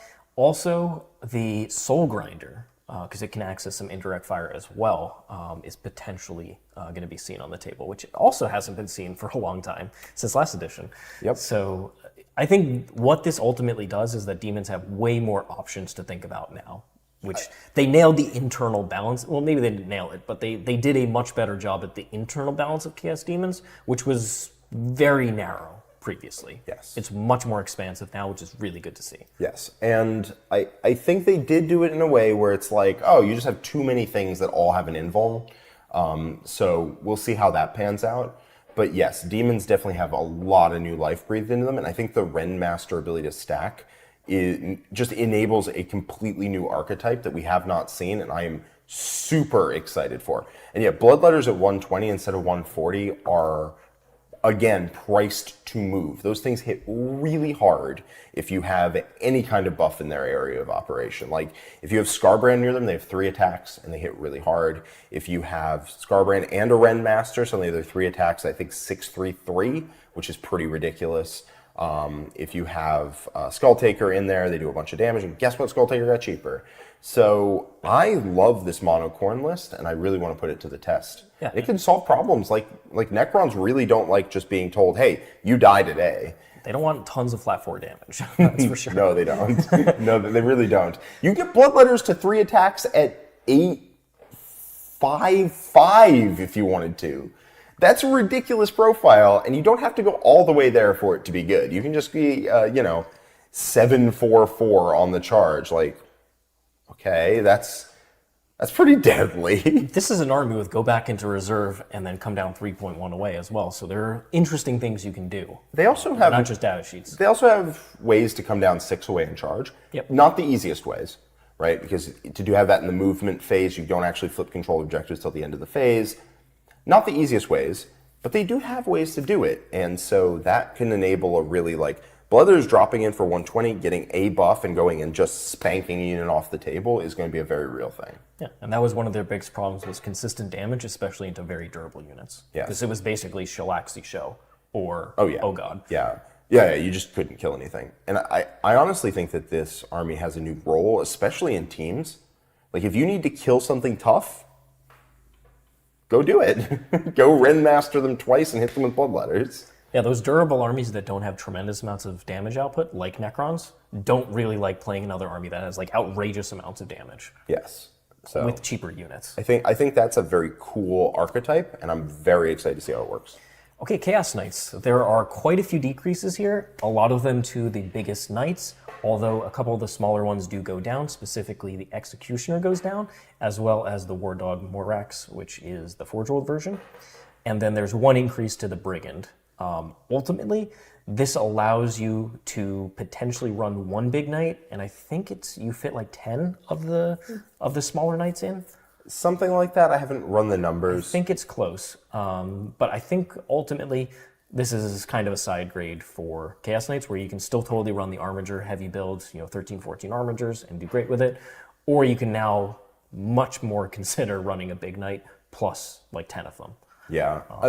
Just to speed run this, the Abominant went down 55, the Desecrator went down 25, the Despoiler went down 30, the Tyrant went down 45, the Executioner went down 10, Brigand went up 10, and then a bunch of the Forge World ones, none of these are real, right? The Asterius went down 75. The Lancer is the one to keep an eye on. Lancer's the one to keep an eye on. The Lancer went down 30 points, which is price to move. Again, the biggest change here is not for Chaos Knights, it's for allies. Because a Brigand costs 170, you now can no longer take 3 Brigands in an ally. 500 point cap. Because they are 510 points. So that means if you want to ally in Brigands, you get 2. Not 3, you get 2. You get 2 and a Huntsman, right? But you can't take 3 Brigands. Yep, which was very common, especially for an army like Death Guard. Yes. Because it rocked in at exactly what? It rocked in at 480, just under that 500 point limit. And by raising it 10, they've neatly removed the ability to take 3 as an ally. Mm-hmm. All right. So Chaos Knights definitely sitting pretty in the meta. I think so, yeah. They love seeing the other armies nerfed, especially Eldar and Chaos Space Wings, which are hard matchups. Yes. Okay, CSM. We already went through their data sheet, or it's their data slate changes, which were all nerfs, and the nerfs continue. So I don't know what you're talking about. The Corn Lord of Skulls, he's going down, baby. Do you have the points here? Yes, I do. Okay. So the Corn Lord of Skulls went down 30. I still don't really think you're going to see that. You probably don't. But the other units that were very good all went up. So we have a Cursed Cultists, which were... They went up 10 per 8, 20 per 16, which is fair. They were 190, now they were 210. Yep. All right. And they also got several rules nerfs. Chaos Lord was like 75 points. Yep, he went up 20, which is a lot. Yep. Chosen went up 20 per 5, 40 for 10. And to be 100%, this is where they just should have been in the past. They were just deeply underpriced. Yep. Yeah, they're still cheaper than Sword Brethren, so, balance. They still hit hard. It's just now you cannot just easily trade a bunch of 5-mans with a Lord for really cheap. Yes, they went from the actually criminal 185 for 5 and a Lord to 225, which is a much more reasonable points cost. Yep. That's 40 points increase between the 5-man and the Lord. That package went up 40 points each. Yep. So if you run 3 of them, that's 120 points total. And they got worse because Undivided is no longer as good. Yep. And you can't put a Undivided in a Nurgle Rhino. So Chosen got hit very hard. Then we have the Dark Commune, which probably went up 10 points, which is the character unit that goes in the Accursed Cultist. So that package went up 20 base plus probably 10. What was it, 55? What's this? The Dark Commune. The Dark Commune was 55, yes. Okay, so 65. the total Accursed Cultist unit went up 30 points. Which is reasonable. Once again, you run 3 of them, that's 90 points. Yeah, you got to pull those points from somewhere. Forge Fiends were 180. Yep. And they're now 200. So 200, it is still a very good shooting platform, to be fair. Yep. Their Nurgle strat, because it has the long range, you can still put it at an angle where it's hard to shoot back even with the 18. Yep. So I still think we're going to see these guys. I think you're still going to see 1 or 2. Yep. I don't think you're going to see 3. I don't even know if you see 2, but you might just see 1. One Nurgle one sitting at the back, just volleying fire into your opponent. It's all right. I think they hit Forge Fiends exactly as hard as they needed to. Yeah, 200 points seems much more reasonable for what you get for it. It's still a good vehicle. Obliterators were 10, I believe, for 2, and then 20 for 4. Yep. So 5 points a model. It's not unreasonable. Yep. I think they're still a decent unit. It's still very solid. They're definitely feeling both the Nurgle and the Undivided change. But if you're running the Tzeentch one, which I know of one person who is running a 4-man Tzeentch who is currently in the chat, then you might still take them. But I don't know. Nick had already cut them out of his lists. So, but if you're running Abaddon Castle, right, Nick? Come on, you're running Abaddon Castle. You're on 4 Tzeentch Obliterators. You get to shoot people. They're exactly as good as they were before. The lone op change is so massive for that playstyle, though. Yes. But he ran Tzeentch, not Nurgle, so you can use Nurgle elsewhere. Yep. And I think Obliterators are still in an okay position. Yeah. Warp Talons went up 2 points per model, which was fair. 100, they were kind of ridiculous. 100 for 5, 20 points a model, they were a little ridiculous. Now they're 22 points a model, which is a little more the going rate. So let's just zoom back for a second, right? We saw the Eldar points increases. Both Eldar and CSM got significant Dataslate nerfs, but only Eldar got 2 targeted nerfs. CSM got hit on all their good units. Now, Eldar had a whole extra set of nerfs of points increases, but I frankly think that this should have been more what Eldar got, where they targeted each of them again. Yeah. Is what I feel personally. I think Chaos Space Marines got hit a bit harder than Eldar, and I think Eldar are going to be a stronger army than CSM. Yeah, I think CSM is really going to struggle to find its footing. I think they'll find it, but I think they'll find it closer to the middle of the pack, or maybe a little lower than the middle of the pack. They still do a lot more damage than most armies. They just have less stuff. They have less stuff. I think Eldar is going to falter and fall into just being good, whereas CSM is going to falter and fall into being okay. And I think that's fine. I think that's totally fine. I'd have to double check the Knights rules. I've been told that there's a 500 point restriction. I don't ally Knights. I don't play Chaos Knights.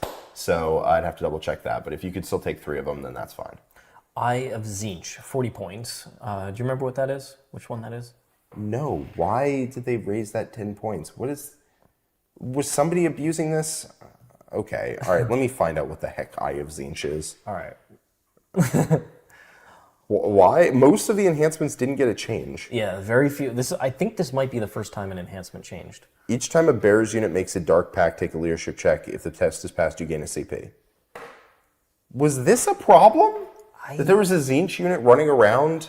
I don't recall this being in most of the top lists, so It just wasn't. Yeah, I guess it I don't think people were taking Zinchmarked units with a character that could join them and do I think stuff. it was the fact that the real Eye of Tzeentch was somehow, it was like a Palantir and just ruining somebody's life, so they had to increase it. But Have you checked all the other enhancements for the detachments we've looked at? I've looked at most of them, then not many of them have changed. It looks like that was the first one. Okay. World Eaters definitely had one change, so we'll get Yes, to they that. do. Dark Angels, Deathwing Command Squad comes down to 40 points a model. Doesn't exist. Doesn't exist anymore, but it's cheaper now, so have fun with that. Yeah. Okay. Deathwing Terminators. The Talonmaster doesn't exist either, right? The Talonmaster also no existing. So this is the weird thing, is like, did whoever wrote this, like, Deathwing Knights can be taken in 10-man units still. how was did they not have access to the codex? Like, I'm not sure. So once again, I think that this isn't real until they give just a separate Dark Angels update, like they've done for the different codexes. But because like some of this just doesn't exist, so I'm not sure what this is. I'm not sure. Yeah, you're told in the codex to reference The MMA. this document, and then this document is not accurate. Yeah. So did the codex actually come out yet, or No, it's just the box set, but there is a book in there with rules in it. Gotcha. So for whatever reason, they're really strict about waiting till the actual book comes out. But Dark Angels fans use this for now, I guess, because you have to. Yeah, you're required to. So here's the thing. GW is very strict about only when the book comes out by itself will they treat the codex as existing at all. Right now, they're like, doesn't look like anything to me. If you show them the codex, you open it in front of them, they're like, Nope. doesn't look like anything to me. Which is a bit odd, right? They could just release the book. Yeah, release the damn book. Or just with your balanced Dataslate, your Dark Angels players can already just play their army Yeah. and be confident. So, like, can you run Deathwing Knights as a 10-man? Currently, question mark. Who knows? Ask your TO. More than likely, what it means is if you're running Index Dark Angels, then yes, you do. And if you're running Codex, then probably no. But who knows, really? So, big question mark there. We will find out. Death Guard. So this is an army that received massive points decreases pretty much across the board in the previous update. Yes. And also a huge upgrade to their army rule. What is their army rule, right? Not the detachment rule? It was the army rule, because the detachment was sticky objectives. Yes, so big upgrades for Death Guard, and they started to legitimately perform. They had some very high-performing Death Guard lists, usually with Demon Allies and some Chaos Knights, specifically the Brigands, so that's going to change a little bit. But they also now got some increases to the Plague Burst Crawler and Plague Marines, which were the core of those lists. So some nerfs here for Death Guard, but Typhus, Lord of Virulence, Death Shrouds, and the Bloat Drones do go down. Maybe those will be more considered. I think you're probably going to see the same archetype with like a one less unit. Yeah. Is probably what's going to happen. So Plague Marines went up to 18 points a model instead of 16, which is fair. 16 was kind of ridiculous. They did ridiculous amounts of damage. Everybody had a special weapon. Yep. Just for 16 points a model, they were just too much. 18 feels fair, feels reasonable. Plague Burst Crawlers just got caught up in the great indirect nerfing that missed some units but hit most of the indirect pieces. I'm not sure why they did it that way. But it went up 15. It's all right. It's whatever. Yep. Typhus, Lord of Virulence went down 20, which is a lot. And Death Shrouds went down 10 per 6. Which, once again, it might make them a little more competitive. I still think the Plague Marines are going to win out. Plague Marines and Rhinos is just a really strong package. I will say 6 Death Shroud plus a Lord of Virulence is 320, is a very potent shooting threat, is a very potent combat threat, and I like at least one unit of that. And the Bloat Drones going from 190 is a big deal. That unit is legitimately good for 90 points, especially as a cheap, faster plague spreader guy that can run around and spread the plague around. I quite like these changes, actually. I think Plague Marines need to go up a little bit. I'm not sad to see indirect nerfed, even if Plague Burst Crawler is probably not the biggest defender. As a ball of stats, it was probably a bit good for 165. It does combo very nicely with, he didn't go down, but Mortarion, his aura of ignore modifiers Yes. was very good with Plague Burst Crawlers, and ignore modifiers we'll get to in the rules commentary, but it does work on AP and damage, which is a big deal. Yep, that's a huge deal. So you might see Morty even though he didn't go down. Yes. Okay, so I'd say basically like a slight nerf to Death Guard, but still, once again, CSM and Eldar getting hit very hard Death Guard were one of that kind of tier below type of army, so they love this update. Yeah. Death Shroud are the melee Terminators, but they each come with a Flamer, and it's anti-infantry 4+, and if they have a Lord of Virulence in there, it rerolls wounds, and the Sergeant has 2, and the Lord of Virulence has his own Flamer that's anti-infantry 2+, and if you're near them, then they reduce your armor save, and they can also, I think that might either be AP1, or they can spend a strat to be AP1, or something like that. So they're actually a very scary Overwatch threat. If you're in Contagion, and they can drop down, walk up, vaporize a melee unit in shooting, charge, kill something in combat too. So they are actually good at shooting. Deathwatch. Yeah, they didn't change at all. They probably could have used some changes, especially to the non-Proteus kill teams. I still think that they're overcosted for what you get and just have way worse status sheet rule than them. And in addition, I would like to ever see Corvus Black, even though I don't like flyers in general. The Black Star has never been, I've never seen one on the table. I think that the Black Star is actually decent. I don't really remember it 100%. I could be thinking of something else. But I think the Black Star is like actually not bad. I think the biggest thing is the fact that their how their weapons interact with the different stratagems was nerfed so heavily in the previous update that a lot of the power of that army decreased by a significant margin. So they just need to rethink what Death Watchers should be doing. So yeah. Sweet. Okay, Drukhari, one of the big beneficiaries. Not necessarily, like, the points are really nice, but we're going to get to their detachment in a little bit. The points are nice. decent. Drazar came down 15. He is ridiculous now. He's good again. Grotesques came down 30 per 6, which is really quite good. Hellions came down 15 per 5. Incubi came down a point a model. And Archons can now join them. And they get +1 AP, and they get Lances that come out of transport. Incubi are now really good as opposed to really bad. Raiders came down 10 points, which is a lot. Yep. Reavers came down 10 per 3, which is a decent amount. If you want to run a cheapo unit, you certainly can. Succubi are now a 45-point character.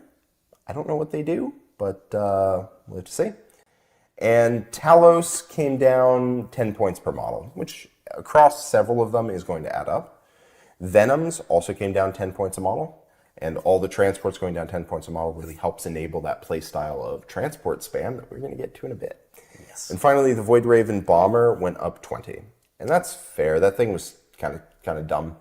It wasn't like broken, but it would show up. It had old towering, you can see over ruins. And give it real hits with the 4-shot, Void Lances. And it had 2 Void Lances. And it can mortal things. So I think the Void Raven going up I'm perfectly okay with. The rest of these points decreases are very tasty to Dark Eldar. Yep. When combined with the additional power of their upgrade to Power from Pain and the new detachment, these are really, really nice changes. And I think we're going to see a lot more diversity in Drukhari lists because they can actually run melee again. Yes. Which is not something you could run before. In the game that we released in the War Room today, Drukhari vs. Blood Angels, you actually saw pain tokens be a limited resource for the first time, because usually it's use it on a couple of shooting activations and then you just have them. Yes. Now Quinn was thinking about using them on charges, on combat units, and in shooting. Yes. And that's where you actually are playing a diverse army. So that was really fun to see. All right. Yeah, I think Drukhari went from a bad, non-flavorful, non-functional army one of the worst. to one of, if not the worst, to a good, powerful army that does interesting and cool and unique things. And I mean, props to GW for that. Like, honestly, I think they handled Drukhari in an amazing way. Yep. And we will get to their detachment, don't you worry. Yep. Okay, so moving on to GSC. Small change here. I think Pure Strains went down 5 points for 5 models. They went down 10. 10 points. 10 points. So they went down 2 a model. Not the biggest of deals. You typically don't see that in the top list, but maybe there's more reason to run it now because do they infiltrate? Like regular Genestealers? I think so. So you can have a little more of an on-the-board presence than typical GSC lists, but I think a lot of the top GSC players are going for the Chimeras plus Catachans instead to have a lot of redundancy there. So GSC are one of those armies that they're just kind of waiting for their codex. They have really strong rules that are tempered by the fact that they no longer auto get their units back, and they're kind of paper thin, and they don't like being rushed down. That's one of the things about the meta switching over the past 4 months is that GSC really don't like transports. They want to be able to just blow up your key units, and then that's the game. It's just done. When you have key units come out of rhinos, devilfish, whatever it is, they don't get to interact with that, then it's a big deal. They also can't double up the 3.1 away strat and all that stuff, or make certain strats free like they previously could. So I think they're just solidly in the middle. They have some very strong rules, but you have to really exercise serious player skill to win with the army now. Yeah. Yep, for sure. But they do love seeing the top armies nerfed. Everyone who didn't get very much of a change at all loves seeing the top come down. Yeah. Because it's not just the top. They also nerfed Tyranids. They nerfed a couple. They nerfed. Well, John was playing the most broken armies, so obviously they had to. Yeah, they nerfed all his armies. Grey Knights. So only one increase. Libby's go up 10 points. Frankly, seems weird because if you want to run the Libby, you're just still going to run him. Nobody was running really 3 Libbies and just doing massive damage with them. They're somewhat inconsistent, and they were the only way to do damage for ranged. So it's a little weird. I would have liked to really see some decreases to a couple of the other units, even if they're small, just like Blood Angels. I would have liked to see a 5-point or a 10-point decrease here and there to help out some of the other infantry units that don't really get seen. But the big change here is that Dread Knights actually do shooting and combat damage now. Yes. And they are legitimate options. They don't increase, they don't decrease. I think they're just good. I think they're just good, yeah. You can take one Grandmaster and Dread Knight to get the no shoot me for 1 CP. I think that's... No, it's not a battle tactic. They switched it. Damn made it. it strategic ploy. Now you can just get dev wounds for 1, whatever. That's kind of garbage. But you can get the rerolls to hit wound and damage, which can really help you out, or you can go multiple of the cheaper Dread Knights that advance and shoot and charge and whatnot. And that's super cool. Honestly, I think Grey Knights got a buff total. I mean, the Librarian got nerfed, but the fact that the Grandmaster ignores modifiers again means I'm putting him right back in my list, no questions asked. Drago got a buff and stayed the same points cost. He's going back in my list. Yep. We'll cover that when we get to in 2 or so sections. Yep, but there's a game with Grey Knights being played into John's Ultramarines Vanguard, so if you want to check that out, theworm.vhx.tv. Yeah. 50% off your first month. Okay, Imperial Knights. Okay, not Grey Knights. We're looking at Imperials now. They got a lot of decreases. They did. So there's a lot of green on the sheet. Let's see how much of these are for real relevant units. So the Helverin went down 10. Canis went down 25. That's a big one. The Castellan went down 40, which is very real. The Crusader went down 30, which is real. The Errant went down 25. The Paladin went down 25. The Preceptor went down 25. The Valiant went down 35. Can't Overwatch, so whatever. The Warden went down 30. A lot of these are not real. The Asterius, the Porphyrion, the Moirax, or whatever.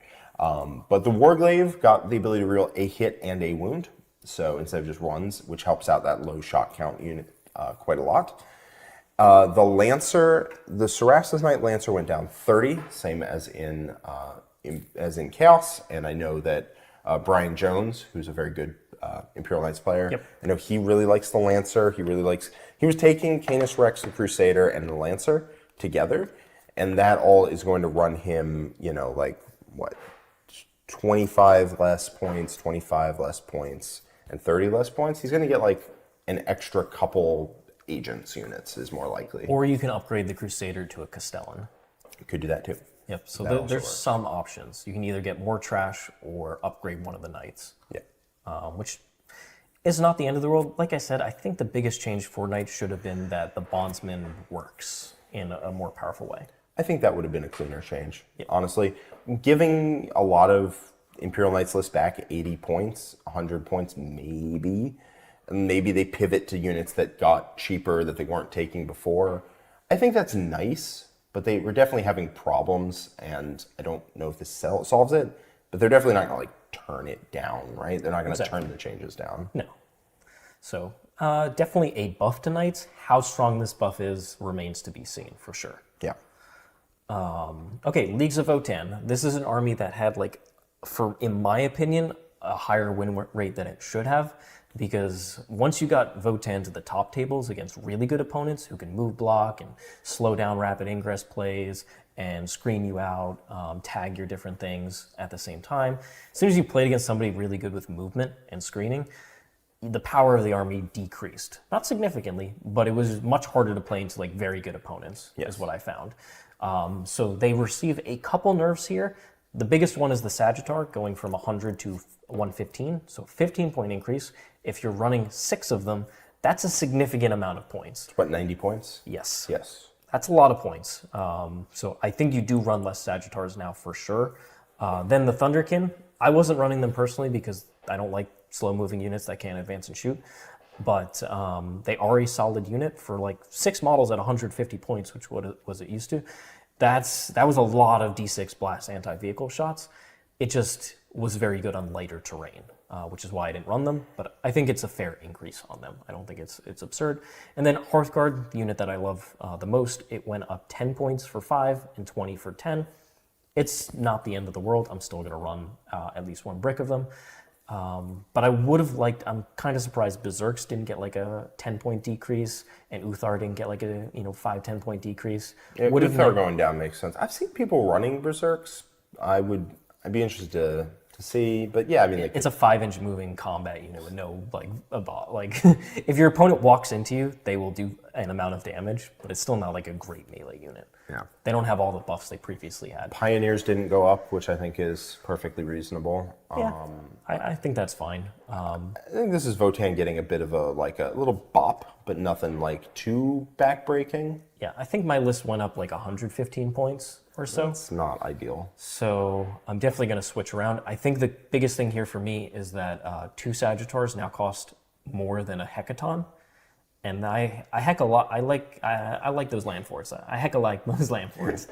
You don't want to heck a little. You want to heck a ton. I want to heck a lot. So heck several. The land fort is a lot more appealing in my opinion, with the cost, it being cheaper, slightly cheaper than 2 Sagittars. Yep. So Leagues of Votann, definitely a side grade there. So a lot of units in Necrons. It's going to be tough to cover all of the changes that happened. Oh, wait, what's this? Oh, we're done. Okay. Moving on to Orks.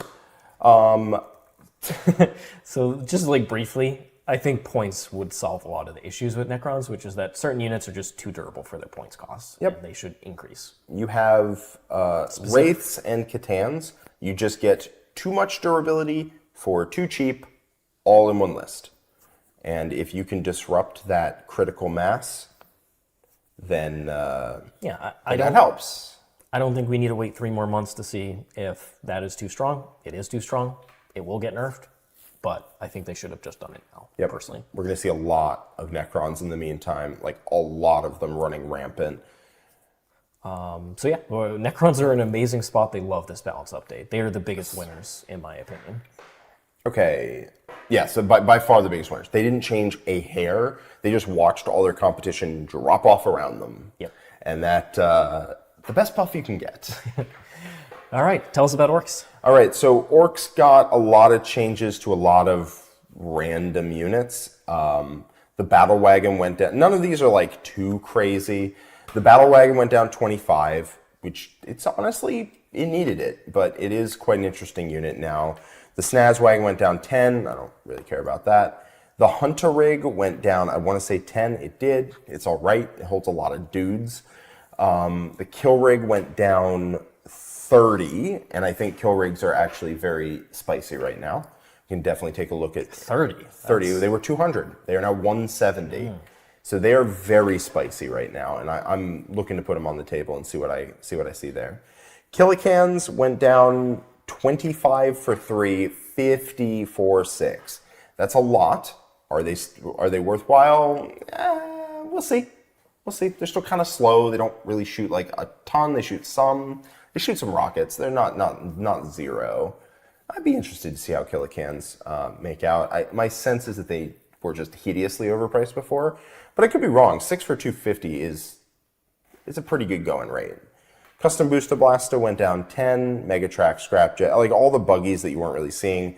Megatrack Scrapjet went down 10. Morkanaut went down 35, which is a lot. Knobs went up. Knobs were ridiculous at 21 points a model. They hit wildly too hard, and now they're 22 points a model. And trust me, that will not stop people from taking them. They're still very good. Still very good. Baby tap. Rocket Truck Squig Buggies were like the only indirect piece to go down in cost. They went down 10. They are quite solid. I like Rocket Trucks. Shock Jumps went down 10 as well. Squig Hogs went up a non-inconsiderable amount. They went up 15 for 3, 30 for 6. So if you're running a lot of Squig Hogs, you really got to think about it now. But you can still run like 18 of them if you feel like it. It's just not as like criminally underpriced. Instead of being $660, it's $750, which is significantly more. They're significantly more. Trucks went up 5 points apiece. So in total, the only unit that got hit, really, let me see. Yeah, none of that. The only unit that got hit really was Squig Hog Boys. That's it. They got hit pretty bad.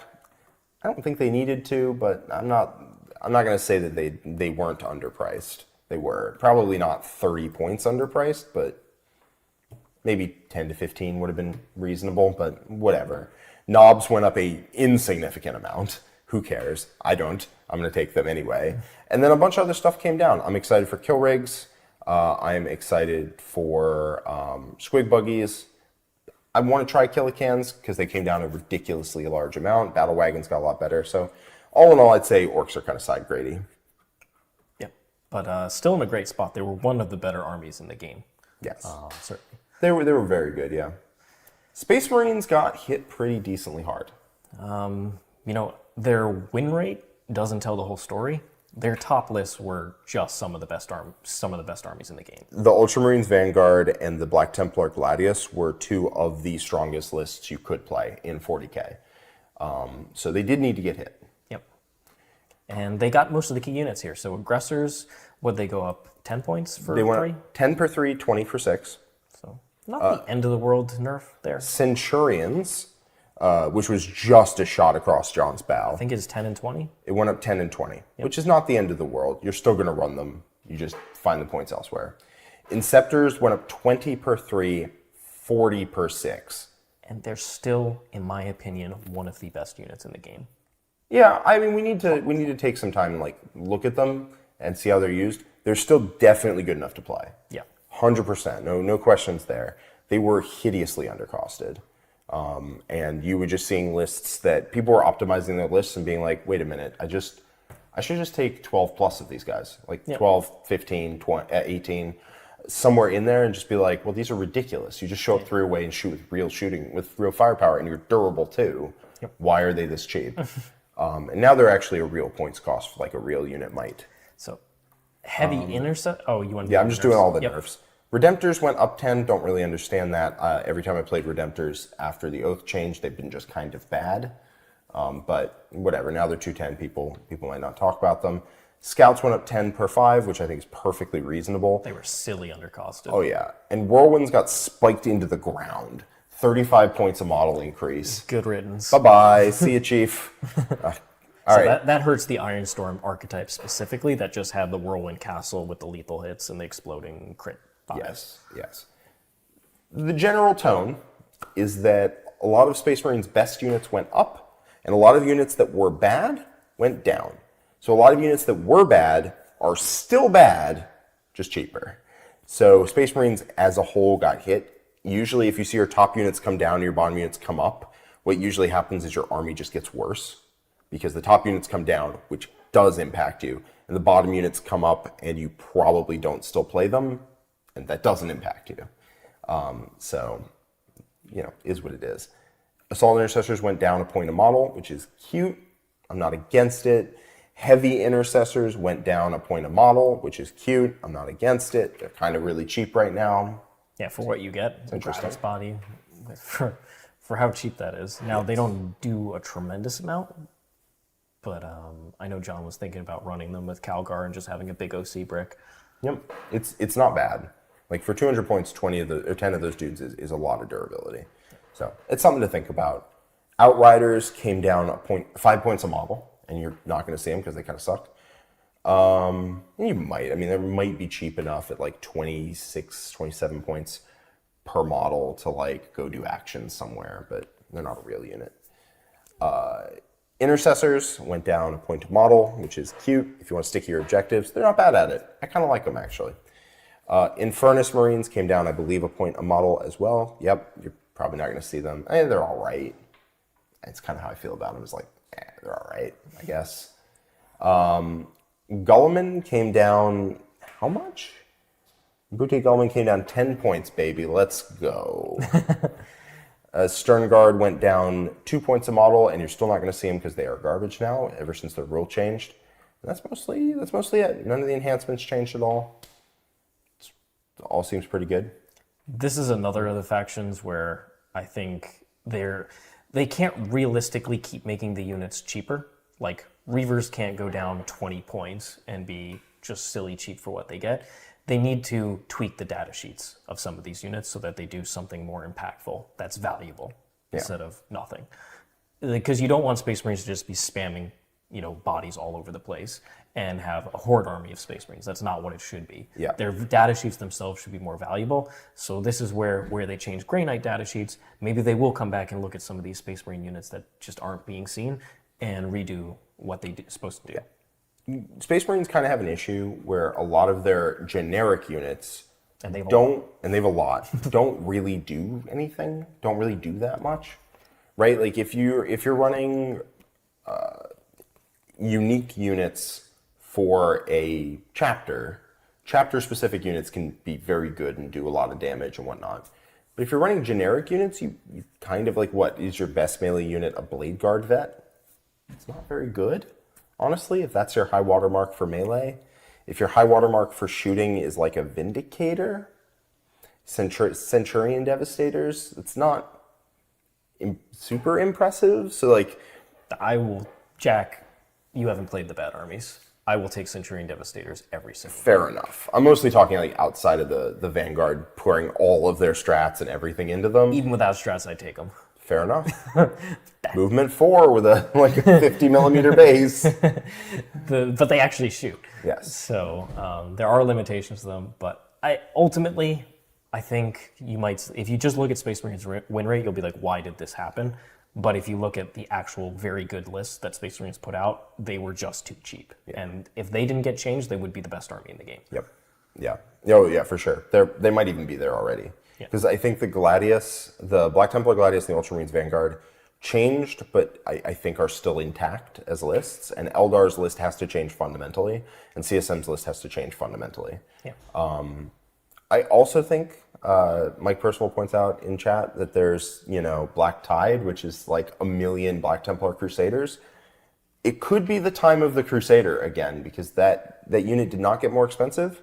And it got 10 points more expensive per fight? So the Primaris Crusaders, I don't think got more expensive at all. Black Templars, yes, the Primaris Crusaders are still 14 points a model, which is still cheap, pretty ridiculous. You can take a lot of them, and you know what they do? They kill Necrons like it's their goddamn job. So I think that's pretty interesting too, especially as damage has gone down. Right? CSM don't just look at that and go, bye. Space Wolves, no particular changes here. Once again, they should have just got a better version of their detachment roll, honestly. And Wolfen do get an update in the datasheet upgrades, which is that they're Strength 6 and AP 2, or 2 damage now. Strength 6, AP 1, 2 damage. You're probably still not going to see them, but boy, is it less embarrassing than 511. Yeah, 511 was just downright insulting. Yeah, it's like, what? These guys hit hard. What are we doing? Look at them. They're a wolf man with a thunder hammer. What do you mean he's 511? Yeah, the disappearance of some units losing like their hammer, like Grey Knights losing the Nemesis Demon Hammer, just is downright sad. Yes. Okay, so Space Wolves, yeah. Oh. Yeah, it's all right. Moving on. Tau. So they get 1 nerf here, which is that Crisis Suits for a 3 model unit goes up 20, and 6-man unit goes up 40 points, which is a significant amount of points. It is a significant amount. If you're running 2 bricks of 6, that's an 80-point increase on your lists. That's a lot. Some people are running 3-3 6 as well. That's the same amount. So that's a big nerf. That's a lot of points that you're losing. You're losing at least a full unit from just that alone. But they do get some decreases here. 2 different commanders that you basically never see because the Cold Star gives you Assault, and that's by far the best rule. You get the Crisis Commander down to 80 points and the Enforcer down to 90. I've already experimented in the past with running them as solos. And if you don't run Fireblades, I really quite like them at those points cost. You want to know something that's real 12 cyclic shots, come out of reserve, and just blow something up. something really funny and real weird? Yeah. 3 Crisis Commanders. It's only 40 more points than 3 Crisis Battle Suits. Mm-hmm. And like, they hit way harder. They can get access hit on 2s and don't really need rerolls as much. So I think solo commanders are actually going to be legitimate in this with these changes. I could still see a 6-man Crisis Brick. In fact, you probably will see one, because it shooting fire and fading and dropping the Hammer of God on your opponent is still a valuable thing you want in a list, but you could absolutely experiment with not taking it. Yep. It is expensive because the whole package is $525 with the commander with the enhancement.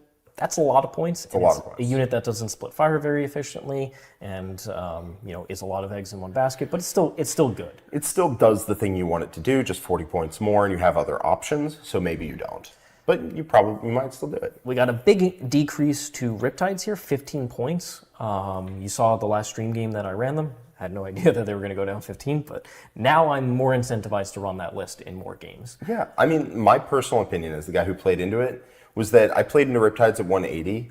They shredded me with firepower, and I bounced off of them, and I was like, oh, that's a very good unit for 180.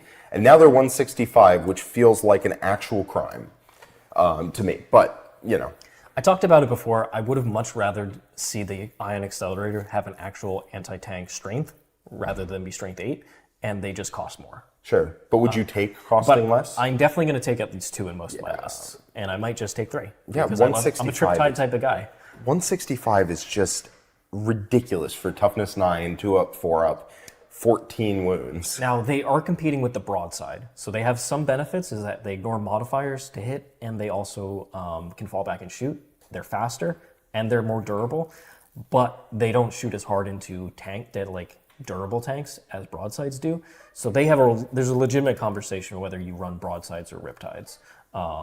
Or I think instead of running 3-man Crisis Suits, I would always run a Riptide instead. I definitely think a Riptide is better than a 3-man Crisis Suit. It's 35 fewer points and is insanely tough to kill for 165. Mm-hmm. Like 165, it is just too many stats, for my opinion. Riptides are back, baby, and I'm going to be ripping and I'm going to be tiding, that's for sure. And I'm playing Tau this week, so I'm going to be playing Tau into the new Drukhari. There are going to be Riptides on the table, so definitely check out our Wednesday game on YouTube at 1 p.m. Eastern Time. And Vespid came down 10? Came down 10. They're a lot tastier now, in my opinion. They have a interesting rule.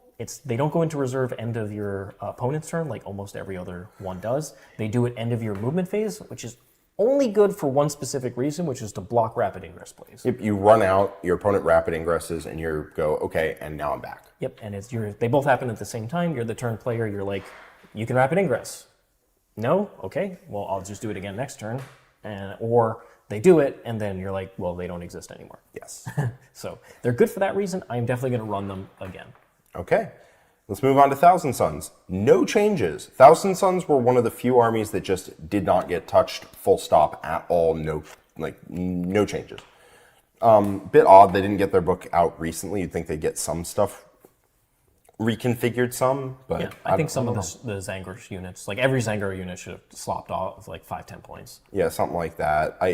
I think the change that we were proposing where they got nerfs to some of their damage output, but got much needed points reductions on their hideously overcosted units would have been very helpful. Because Thousand Sons, you can't make them cheap because they do giga amounts of damage. Yep. So if you tone down the damage reduction and you make them so that you can actually take enough units to play the game of 40k, that would have been a great change to breathe some new life into Thousand Sons. But as is, they're kind of at an impasse of can't make them cheaper or they become too good, but can't, nerf them because they're not doing well at all right now. Needless to say, I think Thousand Sons are well positioned in the meta because armies like Necrons, which are going to be towards the top, Thousand Sons are actually very good into them. That is fair. Thousand Sons do, we experienced this when we played the game. Yeah. Thousand Sons. I don't think that was an aberration. No, I think Thousand Sons are particularly well positioned into Necrons because Necrons don't punish you that hard, right? They can't shove the table, force Thousand Sons to give up units and kill them and get to that critical mass. The Thousand Sons get to debuff a unit, kill it, and then stay largely safe, and then debuff a unit, kill it, and stay largely safe, and that's very useful. Necrons get a lot of their power by going on objectives, and Thousand Sons are one of the strongest armies at killing stuff on objectives. I think my favorite change would have been to Vladimir posted in the chat that they need to change the Cabal points. My favorite change, one I posted up in our Discord a while ago, is if they just change Cabal points to you start with 9 or 6, 9, 12, depending on the game size. You start with 9, and every unit gives you 1. Instead of every unit giving you like 1, plus the character gives you 2, and then Magnus gives you 4, and then is that the other thing? You start with 9 base, and then everybody gives you 1, and Magnus gives you 2. And you end up with like roughly about the same amount of Cabal points as you did before, but you... Psyker units, right? Yeah, Psyker units. But you don't have this thing where you have to take so much of your army as one set like type of unit in order to get your Cabal points. And then you just don't have a lot of wiggle room. You end up with a lot of 5-man idiots with a character that costs 200 plus points. And we'll see. Building lists for Thousand Sons is not a lot of fun because of that. I wish they would change it, but it is what it is. All right, moving on to Tyranids. So, you're welcome, John. There are other Tyranid players doing really good things. We saw Sam Pope, I believe. Sam Pope, yeah. Do really awesome at LVO. So Tyranids was an army that, when it came out, it immediately got points increases because the book was like ludicrously undercosted. And then from there wasn't as much excitement about it immediately from top players. And so not a lot of people switched. It was much easier to play Aeldari, much easier to play CSM, whatever. John was really the only one kind of just plugging through on the Tyranids. And they have some very good annoying interactions like Gargoyles. Gargoyles, Death Sleeper, Pyrovores, Neurolictors. All of that. Like if it's in red here, it was a miserable thing to experience from the other side of the table. Now the good news is that most of these units only go up like 5 points. So yeah, Neurolictor goes up 15, which is fair. That thing was ridiculous at 65. Yep. Death Sleeper went up 10. And then you got Pyrovores that go up 5, Gargoyles that go up, 5, 10? They went up 5 per 10. 5 per 10. So a half point a model. So at the end of the day, those units are still very good. Tyranids might have to cut a chaff unit or two, but they also get some decreases to things like the Trigon. I know Alex from Australia was using them to really good effect. You don't want to try and pronounce his last name? Angelos. It's Angelos. Angelos. Chapter Master Angelos, yes. Yes, he was doing some cool things there. The Trigon, went down 10, which is cute. The Toxicrene went down 30. Yep. Which you're still not going to see it because it arms across America. It's literally like 12 to 13 inches wide, so you just can't move it around a table. So dumb. Tyrannifex came down 20, I want to say. Yeah, it was 210, I believe. No, sorry. The Tyrannifex came down 55 points. What? Oh, because it was 210 in like the first update, Yeah. and they increased it the last balance update, like with the -1 damage. So the -1 damage was removed in the Codex. And they went up in points. And it went up in points for no reason. But I think John quite likes it at 190. I think at 190 they're quite tasty. 245 is ridiculous. They came down 55 points, which is a lot. I didn't realize it was that much. Yeah, me neither. Norn Assimilator came down 20. Norn Emissary came down 15. Genestealers came down a point a model. Whoop-de-doo. Broodlord came down an amount that is not important. 10, I think. Yeah, 10. Screamer Killers, John is very excited for it. They came down 25 points a model. Yep. And they will be seen. That is a solid stat line for it. Yeah, 145 is pretty good. So Screamer Killers and Tyrannifexes is a list that is kind of a problem. Yeah, I'm honestly surprised Exocrines didn't go up a bit. 135 is very good for what you get for that. Yeah, everyone was taking Exocrines. Everyone was taking Maliceptors. Yeah. So those didn't even get a small increase, which is a little surprising. But I would have liked to see a couple other things go down as well. But I think Tyrannifex and Screamer Killers opens up kind of a Monster Mash sort of playstyle because 25 points on the Screamer Killers, 55 on the Tyrannifex means they're pretty cheap. Old One-Eye and Carnifexes didn't change, and that's just a good package. Yep. As we've seen. So I'm pretty excited for that. You can whip out the Norns if you feel like it, if you feel so inclined. Yeah. But let's see. All right. Moving on. And we know enhancement changes. World Eaters. This one hurts. I'm not going to lie to you. This one hurts quite a bit. So 8-bound went up 10 per 3. Exalted 8-bound went up 10 per 3. Karn went up 20. Yikes. Master of Executions went up 20 and got much worse. So that all stings a lot. World Eaters, I don't know if you can tell, don't have a lot of units. They just don't have a lot of units. And furthermore, fully half of the things on this list are like ludicrously bad, right? The World Eater's Predator Annihilator might as well not even exist. Same thing with the Predator Destructor. The Terminators are not amazing. The Helldrake, the Hellbrute, the Defiler, the Land Raider is not great. I see people playing it, but I really wish they wouldn't. A lot of these units just don't exist. The Forge Fiend is not that good either. It got a points drop. It got a... This is going to be... okay, it got a real points drop. It was 170 for literally no reason. It is now 145. So that's a real points drop. You might see them alongside Angron because they do get full rerolls to hit, just not on turn 1. So that is quite interesting. The Lord of Skulls came down 30. You could see it. It is a way to manipulate the Blood Tithe dice because you get, for every unit you kill, not model, every unit you kill with the Khorne Lord of Skulls in a turn gives you a +1 or -1 to a die on the Blood Tithe result, which is a very good modification. But World Eaters didn't have a diverse set of units they were taking. They just did not have one. They had Angron, they Exalted, 8-bound, regular 8-bound, Jackal Soldier Home Objective, Khorne Berserkers to hype up and carry around Karn and the Master of Executions. And those were the units you were taking. And a lot of that got nerfed. The Master of Executions went up 20 and got much worse. Karn went up 20, so those packages got a lot worse because the point of them existing was the character. Yep. And then Exalted 8-bound and 8-bound were the only like really efficient, good data sheets that you had. They're not even efficient, right? You don't have a lot of units in a World Eaters army, and now you have less. Now, I am a World Eaters player, so I'm a little biased here, I'm not going to lie. I think the army got hit too hard. I think either points or nerfing its synergy would have been fine, but I think both compounds in a way that is very bad for an army that feels perched right on the knife's edge of being good or bad. What I think is World Eaters are too strong going first, and there's not a lot of ways to like specifically target that besides redesigning their rules to get more powerful as the game goes on. So I think they're just at an impasse design-wise on World Eaters, and they just took the easy way out here, which is just simply putting some nerfs on them. But I think if you can make World Eaters power up over the course of the game, not like Space Wolves, like in a legitimate way. Like an actual way, yeah. Then that is what you're going for. I think when World Eaters go first and stage in the middle against most armies, you just lose.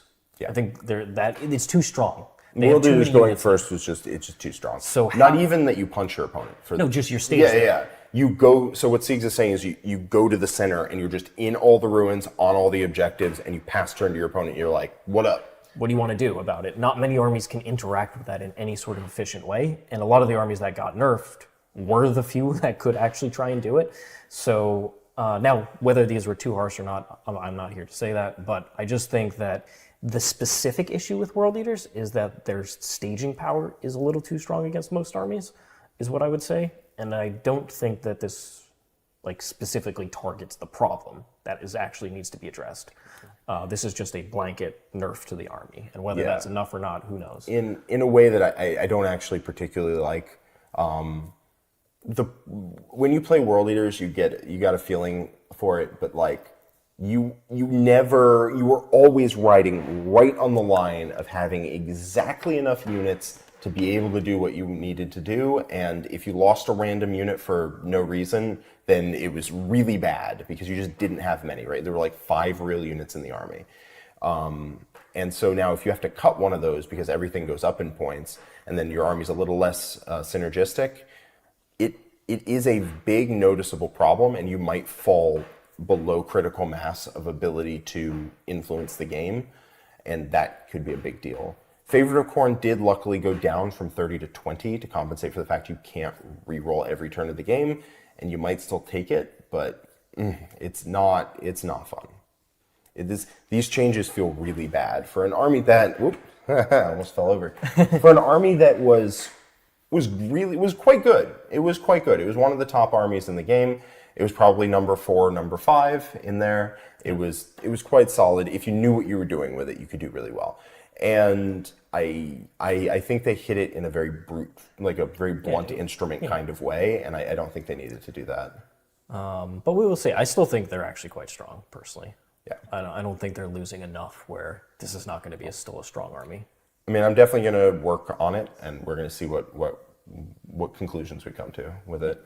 I definitely think there's still stuff to be done in here. It's just, man, Predator, Annihilator, and Destructor and whatnot, kind of just terrible. Why are we even bothering including these on this list?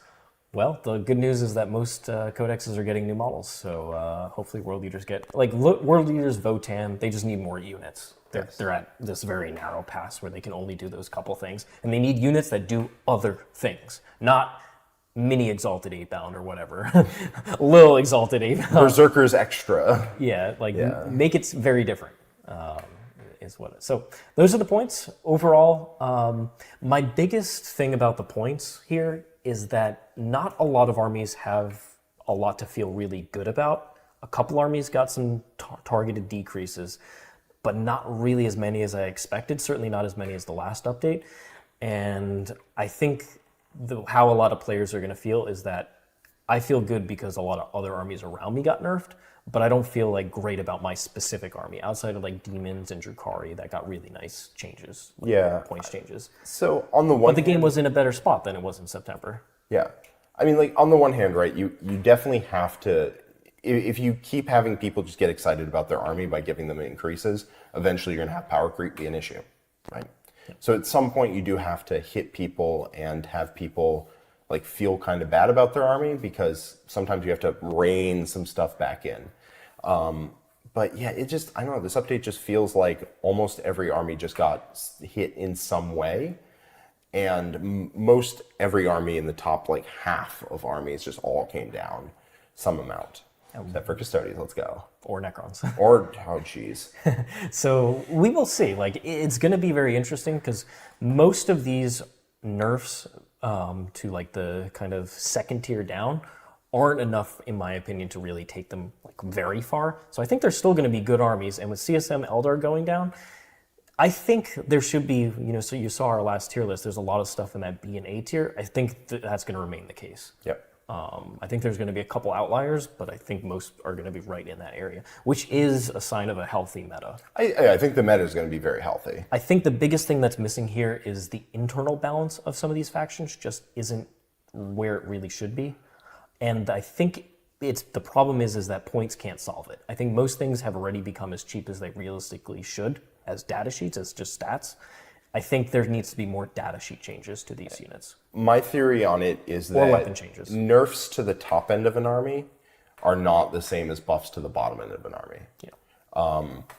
So in order for a faction's internal balance to shift dramatically, you can't increase points on like the 5 best units and decrease points on the 5 worst units, especially in something like Space Marines.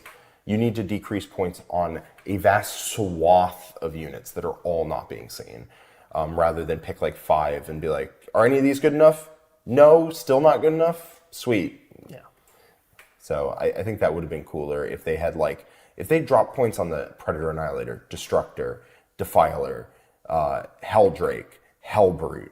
They did on the Forge Fiend, Mauler Fiend, Terminators, Land Raider. Like if they dropped points on all of that, right?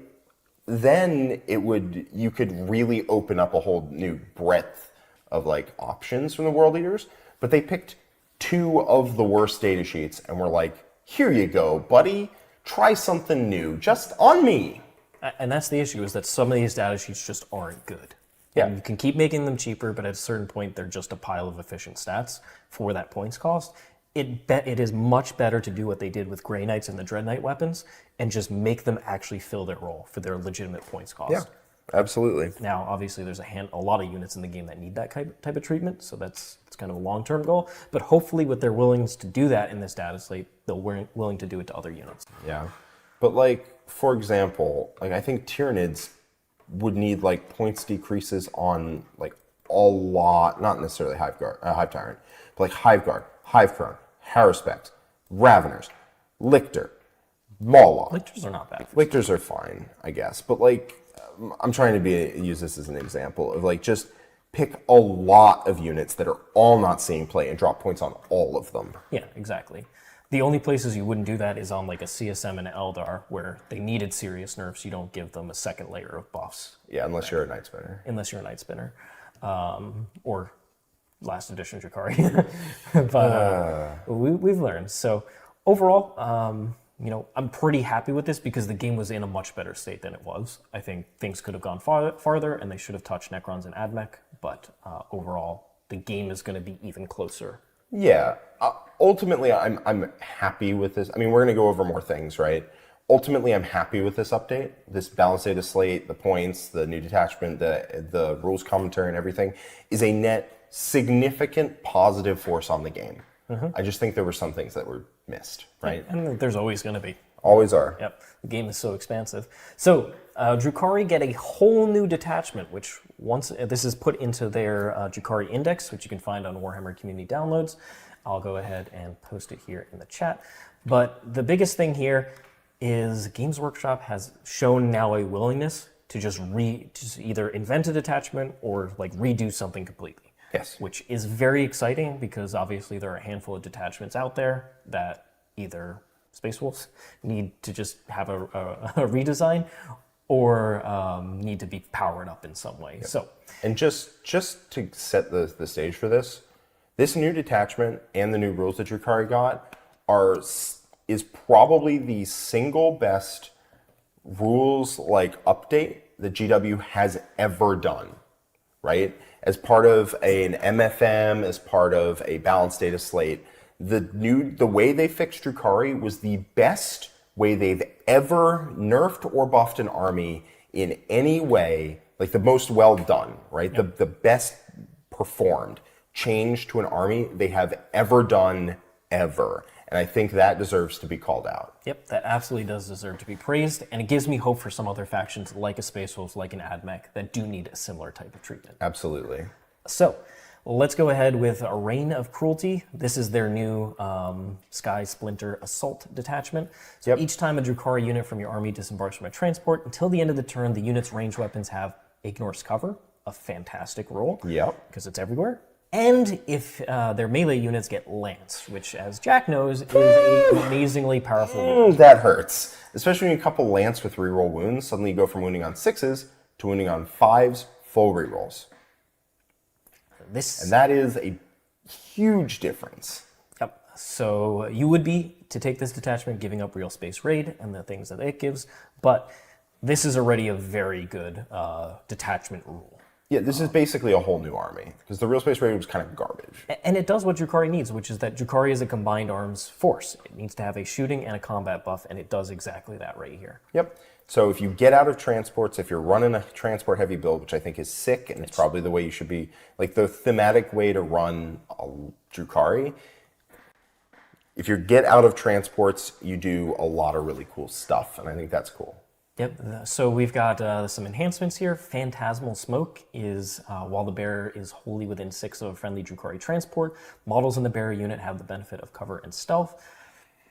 It's whatever. You're probably still going to die, but like... If you're out in the open, you're probably going to die. But where this could be good is specifically on the court, just to keep it alive a little longer. The court with a cavalry. -1 to hit, -1 to wound, always having cover. Can make it really annoying to get through. You can do this to things like tougher units with a homunculus in there. You might be able to give them benefits of cover and stealth. Yeah, it's all right. How many points is it? I will look. Should I skip down to the? No, it should be in the MFM to right to the left. Yep, that is true. If you just go up to Drukhari. The Druki. Where are you? Drukhari. All right. Boom. Okay. Nightmare Shroud's 20. Probably not worth it. Phantasmal Smoke. Phantasmal Smoke. Still. Still 20 though. Nightmare Shroud is 20.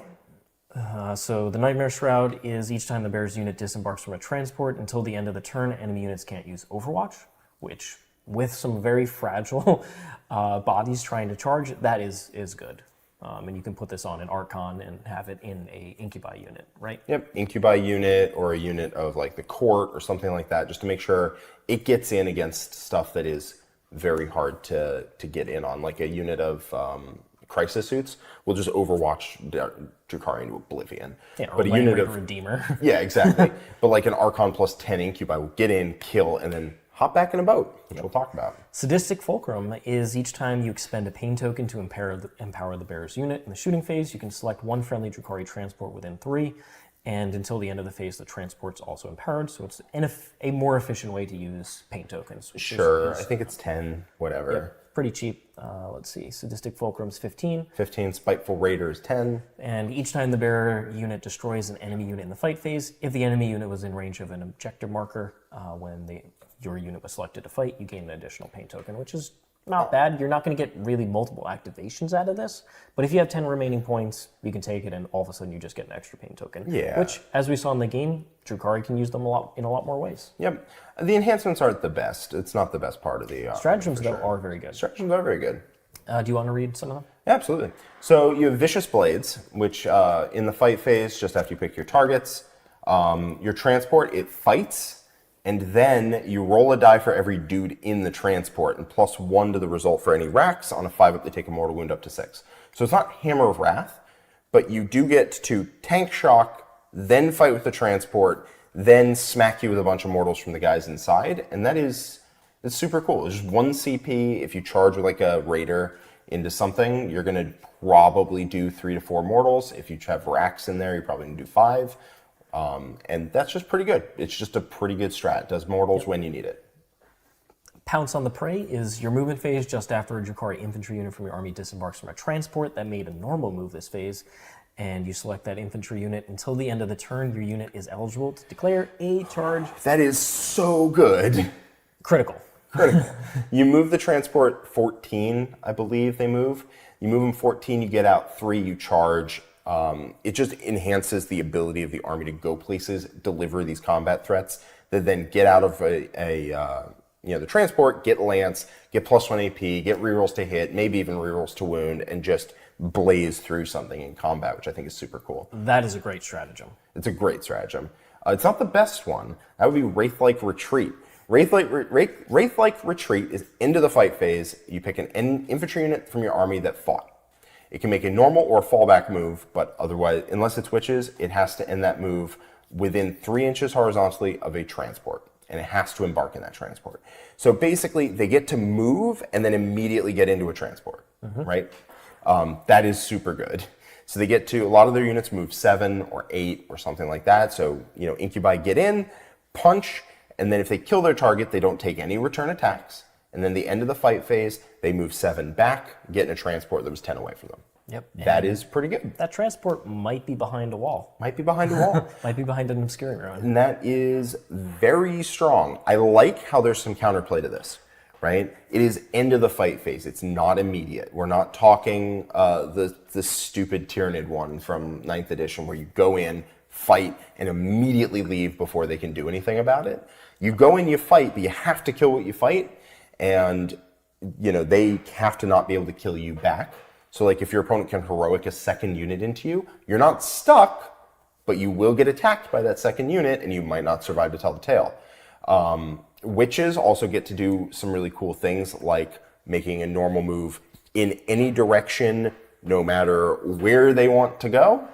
And because it's end of the fight phase, witches, you can stack it, if it's your own fight phase, to move 8 and get within 6 of a Venom, who can scoop units up within 6. So they move 8, so it in total becomes a 14-inch go back, get in transport.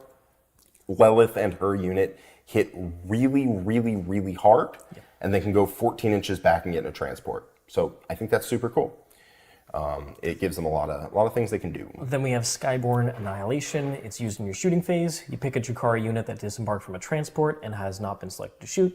Till the end of the phase, ranged weapons gain sustain 1, or the sustain 2 if they're Cabalites. And this would obviously combo with the ignores cover from getting out from a transport and shooting with their detachment roll. Yeah, and then you have reroll hits from a pain token, so the sustained 1 or 2 is really strong.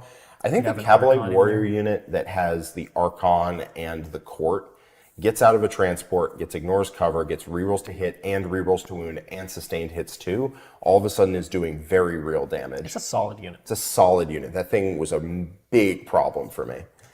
All right, and then the last 2 ones. Yep, Swooping Mockery.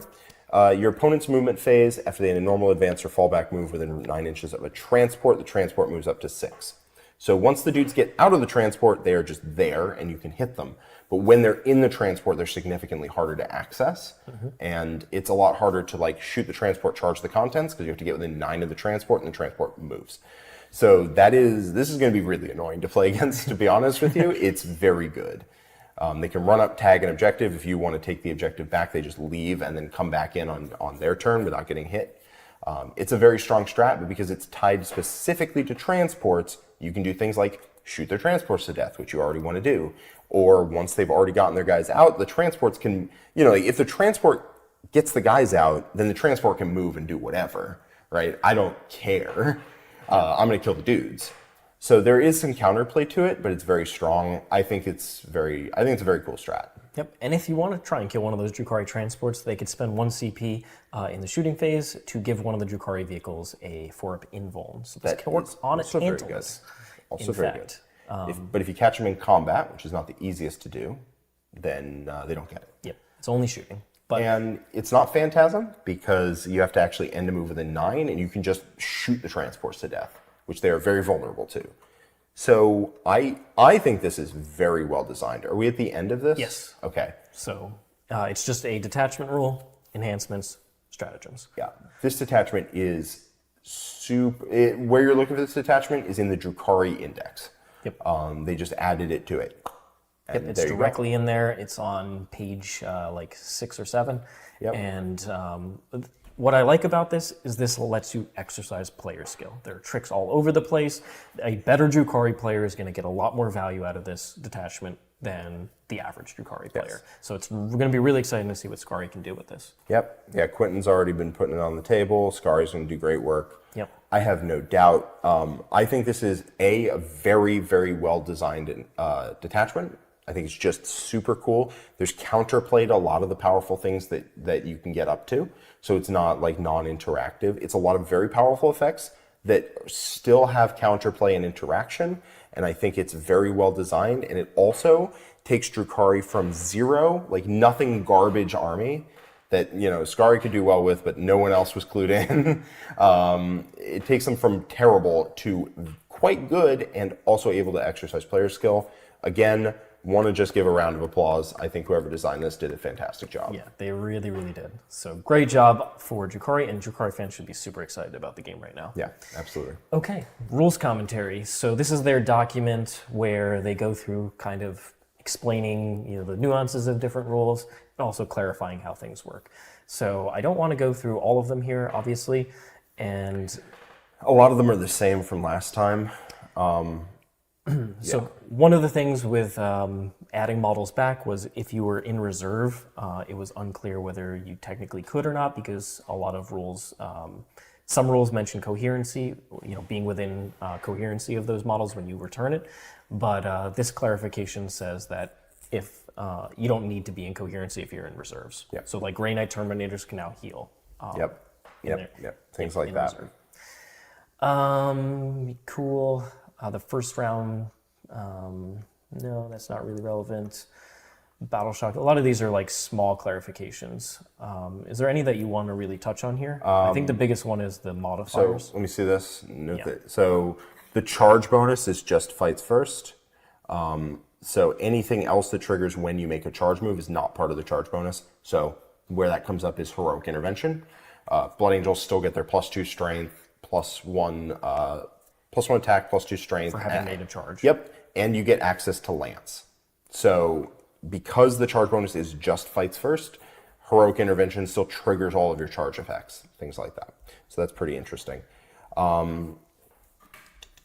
Yeah, a lot of these don't really matter. End of turn controls determined for any victory points are scored. Yep. Sure. So in terms of the objective control change, instead of being end of turn, it used to be end of turn. They also add the it was end of any phase. It's also end of turn now. Yeah. So that's a interesting change for things like Death Guard, where they previously were able to walk off an objective that they stickied, kill the enemy that's on it, and then still have it stickied end of turn because that was when it would have unstickied. Now it's end of. No, that still works. That still works? That still works. Rob from Goonhammer was saying that doesn't work. Well, the sticky objective specifically says that it only shifts when at the start or end of any turn. This is not actually changing any of that. But the objective control, right? Yeah, the objective control would switch, but then the rule specifically says it does not switch. Okay. So I believe that the control of the objective marker, I'll have to look at that. yeah, it does not actually change. In terms of transports coming in from reserve, you can disembark after a transport comes in from reserve now, but you have to be 9 away. You can't do any shenanigans where you disembark closer than 9. Yep. A lot of things that were different from tournament to tournament got clarified. For example, if you disembark from a transport within 9 of something that can move when you end a normal move, you do not trigger that effect. You don't trigger anything that says when a unit ends a normal move within X inches or whatever, because you are counting as ending a normal move, but you're not actually ending a normal move. Whatever. That mostly was for things that let you run away when you get close to them, or miss a Deimos or things like that. Overwatch you still get to do because they're set up on the board. Yep. That's that extra qualifier. CP specifically count that you gain at the start of the command phase, specifically count towards the CP gained. I think this is all the same. If your weapon profile is like a las cannon, that whole thing is your damage characteristic, not simply the flat part. So if it's D6 plus 2, like a Dark Lance, then if you have half damage and you roll a 4, it's 3 damage, not 4 damage, right? Just specifying that. But if you have like Melta, then it comes at the end. Yep. A lot of these are kind of do not make advance rolls. Yeah, so it still counts as an advance and everything like that. You don't get to combo it. Embarked units can disembark. So you can disembark on the turn that your unit shows up. So if you bring your, like Raider 9 away, you can disembark the unit, but they still have to stay 9 away. And the count is having made a normal move and cannot declare a charge. So that's just clarifying, because some events were allowing you to show up closer than 9, which definitely wasn't intended. Yes. Enhancements, sure, that doesn't really change. If more than one model from a unit is under the effects of a fight on death rule, each of those models fights at the same time. That at the time a model fights on death, it is destroyed, which may be important to determining whether that model's unit is below its starting strength, below half strength. Fight on death happens same time. Oh, they happen same time, but they are destroyed. So that means if you kill a Death Company on foot unit, they all get sustained hits too. Because they are all counted as being destroyed and they all fight at the same time. Yes. So that is very interesting for that unit. So there's a handful of armies that do have some powerful fight on death. And Yes. Blood Angels, you don't fight on death on a 4-up, you just fight on You death, just fight on death. which is the strongest version of it. Yep. We got Seth Oster in the chat. He's still in ads, but he disagrees with whatever I'm saying, which is likely correct. Apparently it's not Oster, apparently it's Oster. Who knew? He's the Mad Doc, okay? All right. Give him his proper title. Thank you, Red Run, for your super chat. We'll cover every super chat at the end of this marathon video, but we're here for you. Hazardous tests, it works the way as you should, which is that you keep applying it to the same model that takes the mortals. Instead of this model overcharges and takes some mortals, this model overcharged, it takes some mortals. That was never intended. Nobody really played it that way. You have to keep putting it on the same model. Yep, that's pretty good. And you can decide whether to put it on a character model or a different hazardous person. All right, a lot of no changes here. Objective secured. So this might be what he was talking about. Let's see what this is. I haven't read this. Okay, so Various abilities allow you to retain control of objective marker even though you have no models within range. Regardless of how these rules are worded, control objective markers is determined at the end of every phase and turn. enter. There it is. So while you retain control of an objective marker, even if you have no models in range of it, your opponent can take it back. It's not locked to the end of turn. So that's what he was talking about. I had not read that. One-shot weapons cannot be used with firing deck, which is interesting, I suppose. I saw someone asking how the meta would adapt, and the answer is that I don't think that's a big What deal. one-shot weapon were like acolytes in rock grinders or whatever? I guess they were throwing demo I have no charges. idea. There aren't too many awesome one-shot weapons. No, there really aren't. Mostly it's like hunter killers coming off of the tops of vehicles. This one's important is that you can use infiltrators on a redeploy. That's interesting. The biggest change we haven't even covered yet. It's all the way at the bottom. All the way at the bottom. If you split your units, so you can't split and then split and then split. I mean, I don't think anyone tried to do, well, probably somebody tried to do that, but you can't do that. All right, vehicles with bases. Unit can embark within a friendly transport of the base after the unit ends a normal blah, blah, blah, within 3 of any part of the transport. Unit disembarks from a transport, you set it up within 3 of any part of the model. Okay, cool, that's how it should have been, for sure. Anything in here change? This is the big one. So at GW's official events, which are organized by kind of the same sort of people, but they're not, the rules commentary and the FAQ for those events is not by the rules design team of 40k. Yeah. At those events, they ruled that ignoring modifiers to your characteristics does not let you ignore AP reduction and damage reduction. And most other places had ruled that you could ignore damage reduction and AP reduction, but they ruled that you could not. And because it was GW's events, a lot of events went with that interpretation, yep. And it was starting to become the dominant theme for a lot of events. GW's come out and said, hey, when you ignore a modifier, you also ignore modifiers to your AP and your damage characteristics, which are huge. Yep, and so there's things like Trajan, Grim Demeanor from Votann, there's a Strat and Admech, there's a lot of different armies in the game that have access to this, and it's very, very powerful because Armor of Contempt is all over the place. There's half damage on Catan, there's minus damage in a variety of places. Being able to ignore that is a huge, huge deal. Yeah. So those abilities are now, once again, very valuable. The Grandmaster and Grey Knights. Grandmaster and Grey Knights, Trajan is about to pop off King. Mortarian's ability actually works again. It's a big deal. It's a big, big deal. Okay. Yes. It's just huge. Cool. And then the last document is the update to some of the cards. None of these are like super impactful, but they clarify that Drago's ability to get +3 to charge works on Deep Strike or Teleport Assault, which is very nice. Obviously, Drago is a boss. Then I think the other main changes here are that Wolfen actually have a combat profile now. I'm as surprised as anyone else. 2 damage. And I don't think any of the other ones are super impactful in here. Lord Invocatus got his ability finally rewritten to not be pedantically correct. Now you can pick an infantry unit and everybody gets scouts regardless of whether the unit had scout already. So you could technically have a scenario before where a unit had too much scout to gain scout, but not enough scout to actually use the scout rule. And if that doesn't make sense to you, it's because it was dumb. But now it just works properly. And also, I'm sorry, Nas, you can no longer put Exalted 8-bound in Rhinos. Sorry, buddy. Yeah. That got fixed, which is fair. All right. So obviously that was a lot. We're going to go through let's just give our overall summary here, and then we'll go through all the different super chats. So overall, like I said, the September update was much needed because the game was just not in an amazing spot. A lot of the indexes were completely imbalanced against each other, and then there were a handful of armies that were ludicrously powerful and just in a different tier. That September update reined that in, and the meta since then has been much closer. There were still better armies, CSM Eldar for instance, but they weren't so far above that you couldn't possibly win with other armies. Yes. Now, with those 2 armies taking a big hit in this update, I think the meta is kind of wide open. There's a couple winners, like Necrons really should have gotten some nerfs, Admech should have gotten some buffs, and then I would have liked to see some more internal balance changes for a lot of the armies to just make list design more interesting, more fun. To mix things up. More variable. But overall, I'm very happy with this.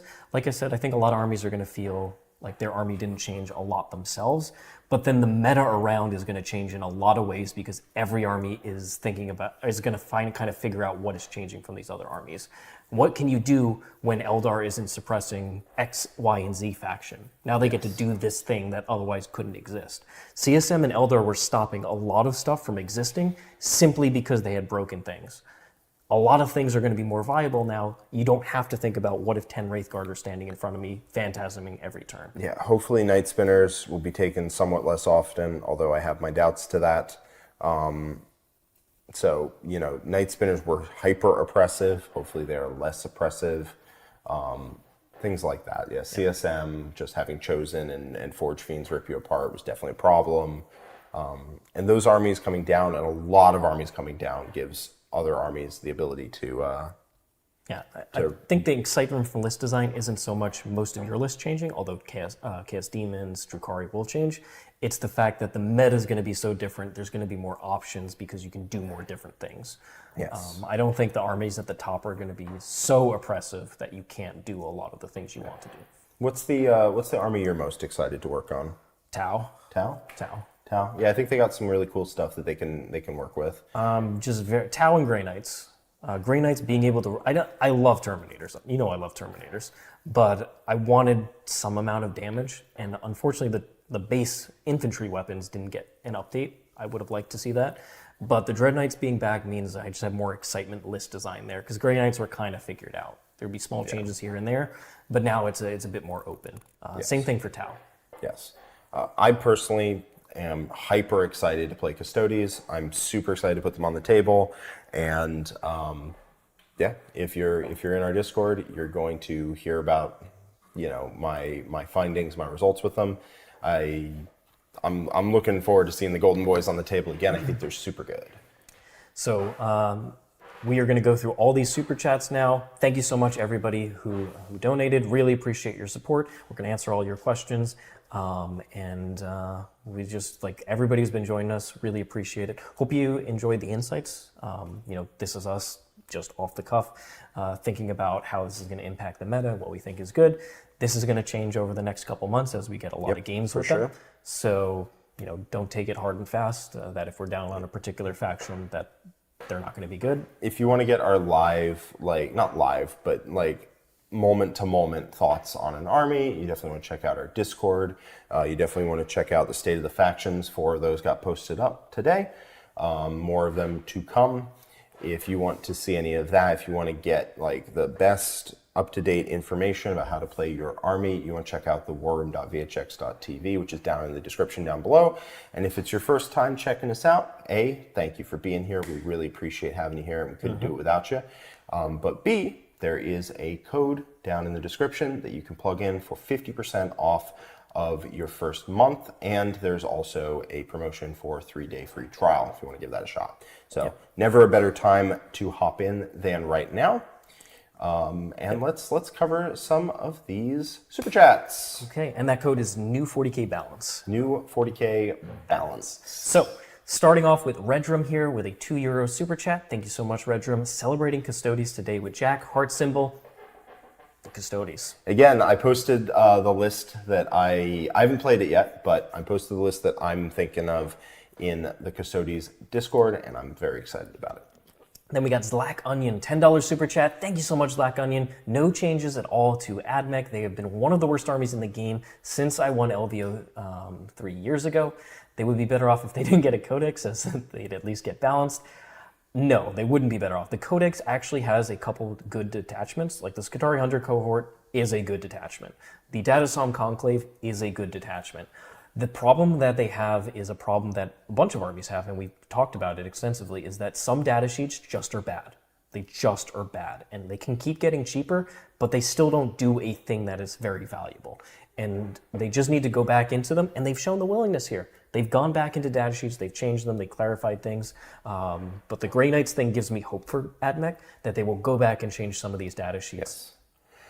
Yes. I think I think some of those units need to definitely have... They just need some changes, as well as the army roll. Then we got Frox, €2 super chat. Thank you so much. Custodes have a detachment rule again. Yes.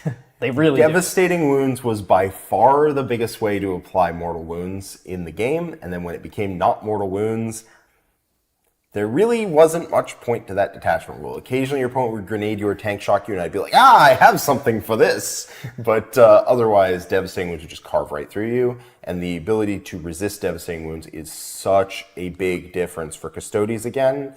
And it was just a mistake, right? They just didn't think that, oops, we would invalidate these defenses. And then they did. So I'm very excited for that. I think you can actually tank a lot of armies now in ways that they would whip out like one Devastating Wound weapon, get a couple of Dev Wounds, and you'd be like, I'm dead. Damn. Then we've got a new 40k guy with a $10 super chat. Thank you so much. I think there's a lot of people out there mourning the loss of shooting one-shot weapons via firing deck. Where will the meta go now that the firing deck one-shot spam is no longer an option? All right. I think I saw this earlier. I think he's being... Do you think he's trolling? I think he's trolling. He can't be trolling. No. But seriously, I think he's having a larf. Think about it legitimately. What is the concern there? Which one-shot weapons were being fired out of firing deck? It's probably just something that somebody noticed and they threw it in there. Okay. It has to be like GSC bombs. That's like gotta be the by bombs. far the best. It has to be the bombs. I can't think of another one-shot weapon on a unit that then can go in a transport, but I might be missing something. Then we've got Antonio Smith, $2 super chat. Thank you so much. Just squad AdMech at this point. It's not that bad, okay? Like they are not a good army. They are not an army. Yeah, they just need help to be a just good, fun army to play. All right, they compared to the rest of the game, they're not doing well. But that does not mean that they do not exist. And it does not mean there are not things that you can do. They are just not in the best place. And let's not blow it out of proportion. Then we have Wah, who's been a member for 19 months. Thank you so much for being with us for so long. Orcs do great into Necrons, but Squigs helped a lot. And they're still not like terrible. They are a little pricey now, but I still think they're good enough to run. Yeah, I think you can run Squigs, and if you don't want to, then units of Knobs with War Boss definitely helps out. I still think Orcs are quite good into Necrons.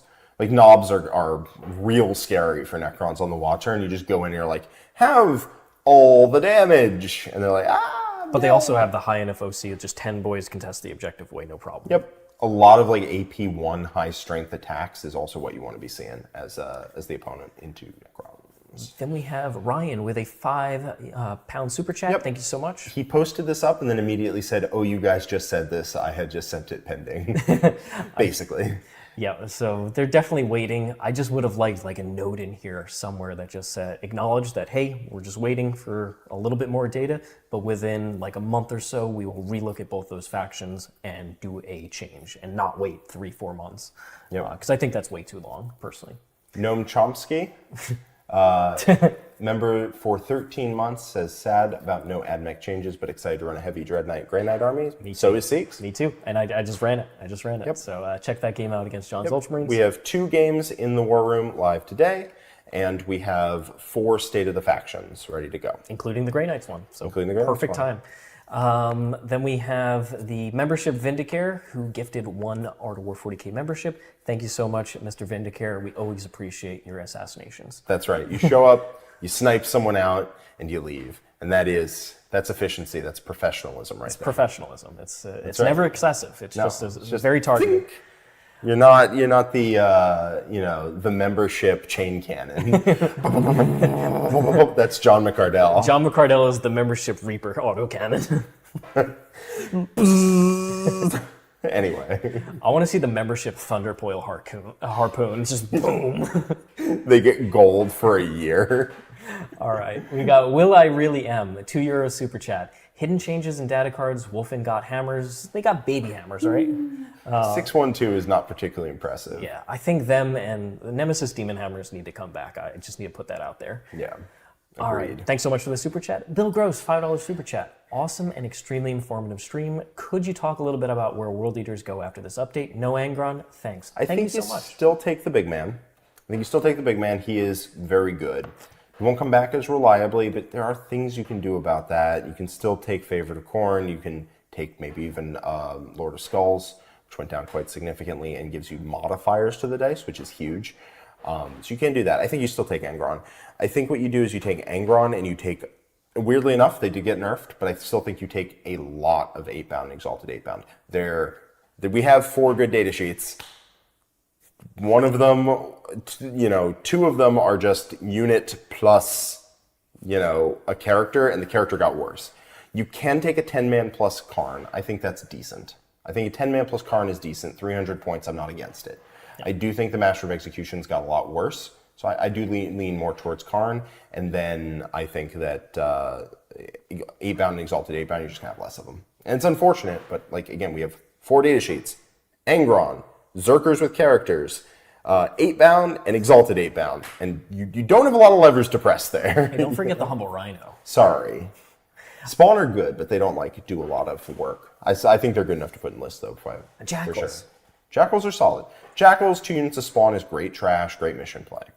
We got Shackleton Mangrum, member for 20 months. Thank you so much for being such a long-time member. Feels like a lot of factions were catching strays, but hey, at least I didn't buy 3 Neurolictors on release. 2 is still very good. You might honestly run 3. You might honestly just run 3. The unit is still very good. It was very undercosted. Don't conflate going up in points to becoming bad. It's still very. It's probably worth still running 3. Honestly, I think it is. 65 was just ridiculous, and now I think they're just good. Yep. But yes, a lot of factions have gone down. A lot of armies have gone down. So if you've stayed roughly even in power level, that is a buff. Yep, it was quite a solid buff too. Yes. We've got Patrick C. Bailey with a $5 super chat. Thank you so much. Shouldn't have to spend multiple thousands of dollars just to play your army. Preach. We're preaching it. We're preaching it. Yes. Then we got Mike Percival with a 5 Canadian super chat. Thank you so much. Scions now can order on Deep Strike or Disembark. Is 75 Scion list now doable? 3x15 in Deep Strike, 3x10 in Primes, with the Primaris Psyker shenanigans. I mean, it's better. It's better. Is it? Don't is it think gonna you be go most competitive? all the way in. You probably want to think about having 1 Deep Strike reserve threat like that, since typically I think the only reserves John is really using is the Gaunt's Ghosts to go back into reserve.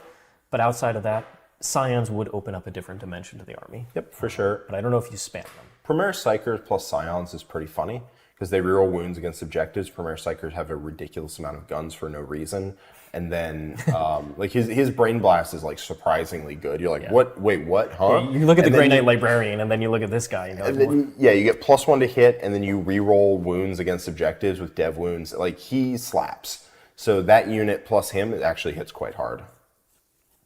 We got Grokvar with a $5 super chat. Thank you so much. Love the comprehensive Dataslate review. Any thoughts on how long we may need to wait for Necron's AdMech to get tweaks? Who knows? It's probably the next Dataslate, which is going to be in 3 to 4 months. But frankly, it's probably too long. Like I said, I think they should just do a quicker update in a month and a half, and just to those 2 factions. Mm-hmm. Hytorian has a £10 super chat. Says the Firestorm is a 10-point ignore modifier enhancement on Tacticus only. Is 6 Blade Guard Lieutenant and Adrax worth 340 put in Redeemer and give them +1 to wound? I think that enhancement will see every Firestorm list now, period. No questions asked. That unit seems good. I don't think you actually need a Lieutenant in there. I mean, I guess lethal hits is fine. I think Adrax gives them reroll wounds. I'm going to double check. Because you can get +1 to wound, and then I think you get reroll wounds off Adrax, but I'm going to double check. Adrax, Agatone.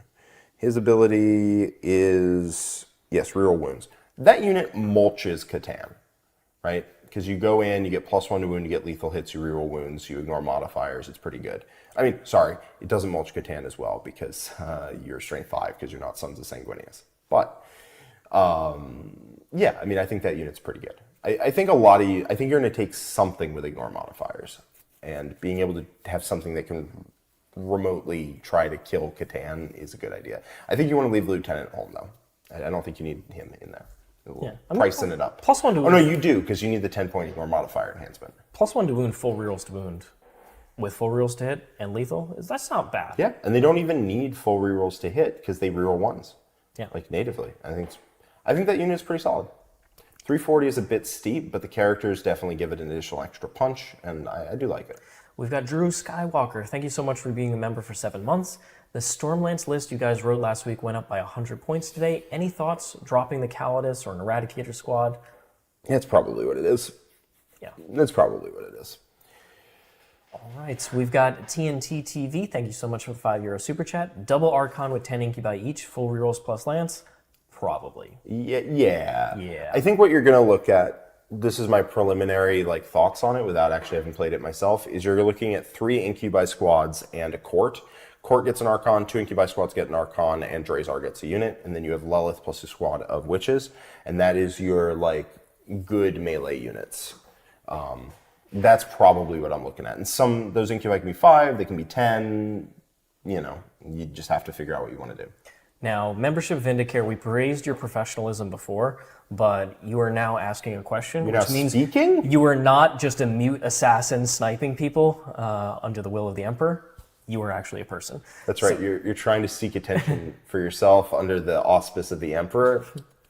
Thank you so much for your super chat. Is the Calgar brick dead? No, it's not. Check out the game in the War Room. Nope. It is still alive and kicking, and very good. Super alive and kicking. You can run them as aggressors, but you probably want to run either a 5 or a 10-man heavy intercessor, or John's favorite is a 6-man eradicator unit. So the Calgar punches, they start on the line, they could shoot, they're just very good. You definitely don't need to switch to your Ultramarines to playing Templars. Nope. I think both of those armies are still very strong, and honestly, we would probably get that matchup on the table at some point for the Worm. Yeah. Yep. Okay, then we've got Arbe. Thank you so much for your super chat. Tactical Squad untouched again, now the same price as Intercessors, despite being the worst Astartes unit. Going to Legends in 11th? Maybe. I honestly wouldn't feel too bad, frankly. Sorry, Tactical Marines. I mean, I assume that they would say you can run Tacticals as Intercessors if you had them, but I don't know. Yeah, I don't have any attachment to them as much. Strike Squads, though, don't touch my Strike Squads. Chris Todd, thank you so much for the $10 super chat. I'm getting really bored of the Inceptor Aggressor Centurion meta that dominates my Ultramarines. I guess I should pivot to Black Templars fully. Why does Games Workshop want Space Marines to play one way? That playstyle is still 100% viable. Yeah, it was ludicrously strong. It is still very strong. If you are tired of that playstyle, there's multiple ways to go. You can run a Firestorm. I think a Firestorm is pretty interesting. You can run Black Templars. You can run multiple other ways of running it. Iron Storm is still perfectly viable, even if the indirect took a hit. Just don't take the indirect. Take a bunch of vehicles and take some just good vehicles that shoot good and move. And Blood Angel Iron Storm is still quite good, even if you don't have the indirect. You just don't take the indirect castle. Take more push, and you can definitely get some work done there. All right. Well, thanks so much for that super chat. But yeah, Space Marines have at least 2 strong builds and other builds below that are going to be good. Yeah. Wolfen's Weapon Strength 6, no indication about it. It is in the index card update. So if you scroll through on Warhammer Community Downloads, the 40k section, you'll see all the different armies. And then there's one that says index cards. It's in there. And it should be in the actual Space Wolves index on the data sheet now, if that was updated. So thanks so much for the super chats. Admex Sniper Spam, 3x3 Giselles, 3 Scatros, go. That is a meme. That's a meme. I will not be playing that, but you can if that's what excites you. But yeah, no, the Scatros unfortunately is the worst lone op in the game, but you have heard of him. That's for sure. But he is a lone op. He is a lone op. Yeah. Zinth25, thanks so much for the $5 super chat. Literal first impressions. How many characters do you think Skystrike runs for Drukhari? Big downside is giving up Assassinate, bring it down pretty easily. 2 Archons, Drazar, Lilith is the 4 I think that you would auto pick. I like 3 Archons, Drazar, and Lilith, and I don't think you have to go past that. Okay, so you go for the 5, so you would give up a potential max 20 on Assassinate, but they have to pick it. They have to pick it. They have to come get it. I could totally see, punishing them for taking it, or they go to get it and get killed in response. Hot take. We got Insir. Thanks so much for being a member for 4 months. At the War Room Gold, too. At the World Gold, the top tier. Thank you. Hot take, best and worst in the meta post this. The hotter the better. It's colder here and I want to warm up. I mean, it's not exactly a hot take to say Necrons are probably the best. No, let's go for a hot take. I think Necrons are probably going to perform the best. In terms of the aggregate spectrum. Stats. I think the best list in the game right now is a Black Templars Gladius. I'm not going to disagree with you. it was a very strong list already, and its key unit didn't get nerfed, it's still going to be extremely strong. And with Eldar and CSM going down in a significant way, that thing is up there. The thing is... And it's very good into Necrons. Yes, it's very good in Necrons, and if it is not the best army in the game, it is top 3, but honestly, I think it's just the best. I think the Black Templars Gladius with a bunch of units coming out of transports just did not get hit very hard at all, and a lot of other armies did. I think the Ultramarines Vanguard is still one of, if not the best army in the game. I think it's one of the best for sure, and then Necrons. Worst army. Worst army. Imperial Knights definitely did not get what they would have wanted. Knights are down there. Probably Space Wolves if you take the actual Champions of Rust. It has to be Space Wolves. If we're talking about like detachments, it's got to be Space Wolves. Yeah. They just don't have rules and suck. This is if you're taking the Space Wolf detachment with Space Wolves units, it probably is the worst. Because if you play a Space Wolves Gladius or whatever with actual Space Marine units, that's not the worst army in the game. But the actual detachment is quite bad. The Space Wolf Gladius is also like not even remotely, like it's not the same army at all as a Templar Gladius. But it's not the worst. It's not the worst. It's not the worst. I agree. So thanks so much. And then Zach Point, $5 super chat. Thank you so much, Zach. I'm going to go back to the comments because I don't see your... Probably recent live chat. Yeah, let's see. Zach, did you say anything Yes. in here? Doesn't Drazar's +1 to wound not combo with Lance to mean he doesn't buff an Incubi squad when disembarking and charging? Yes. There are a couple of reasons why you still want Drazar, in my opinion. 1, he himself hits very hard. So he benefits the unit by just slapping people by himself. 2, you can only have 3 Archons, and him in a unit is an Incubi squad that just hits harder for no reason. 3, occasionally you are not on the charge out of a transport. In fact, that happens a decent amount of the time. And so you have a unit that does not need to engineer itself into that scenario, right? Getting into a transport for whatever reason and then getting out and doing something. If you ever find yourself off that tempo, Drazar's unit still has +1 to wound. So with all of those combined, I really like Drazar, especially at 75. It's real low. All right, well, that looks to be all the super chats. Thank you so much once again to everybody who has given their support and everybody who's tuned in. Please give us a like, subscribe to the channel, tell your friends about us, and leave a comment below letting us know what you're most excited about with the data slate and what your overall impressions are. We definitely read all those comments, so excited to see it.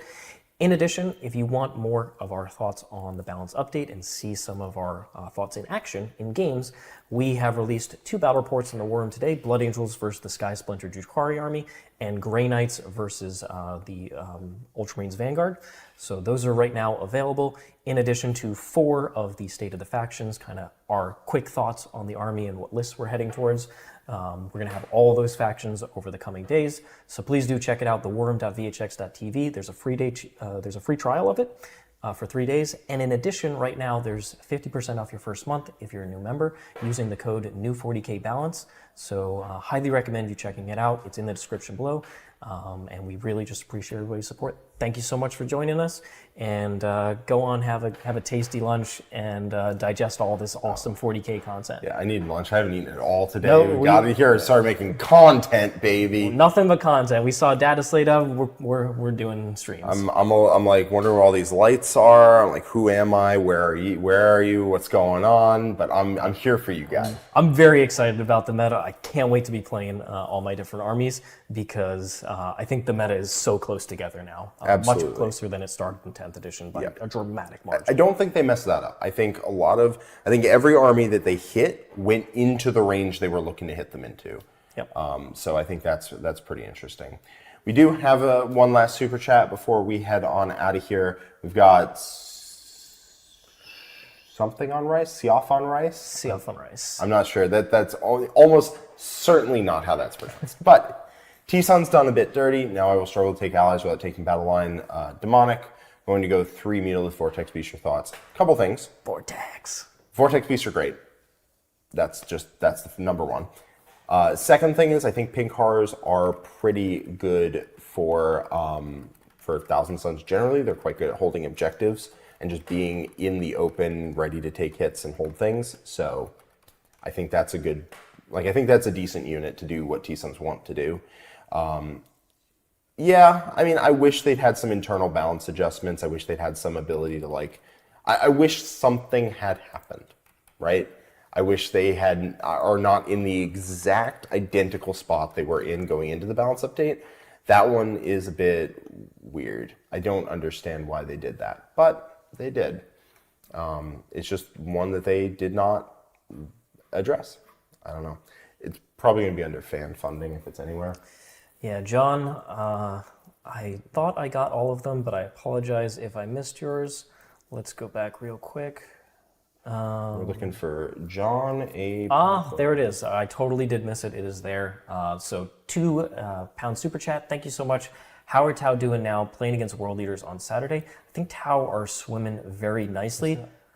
Yep. I think the biggest issue for Tau is if you're running a lot of crisis suits, your list does go up quite a significant margin.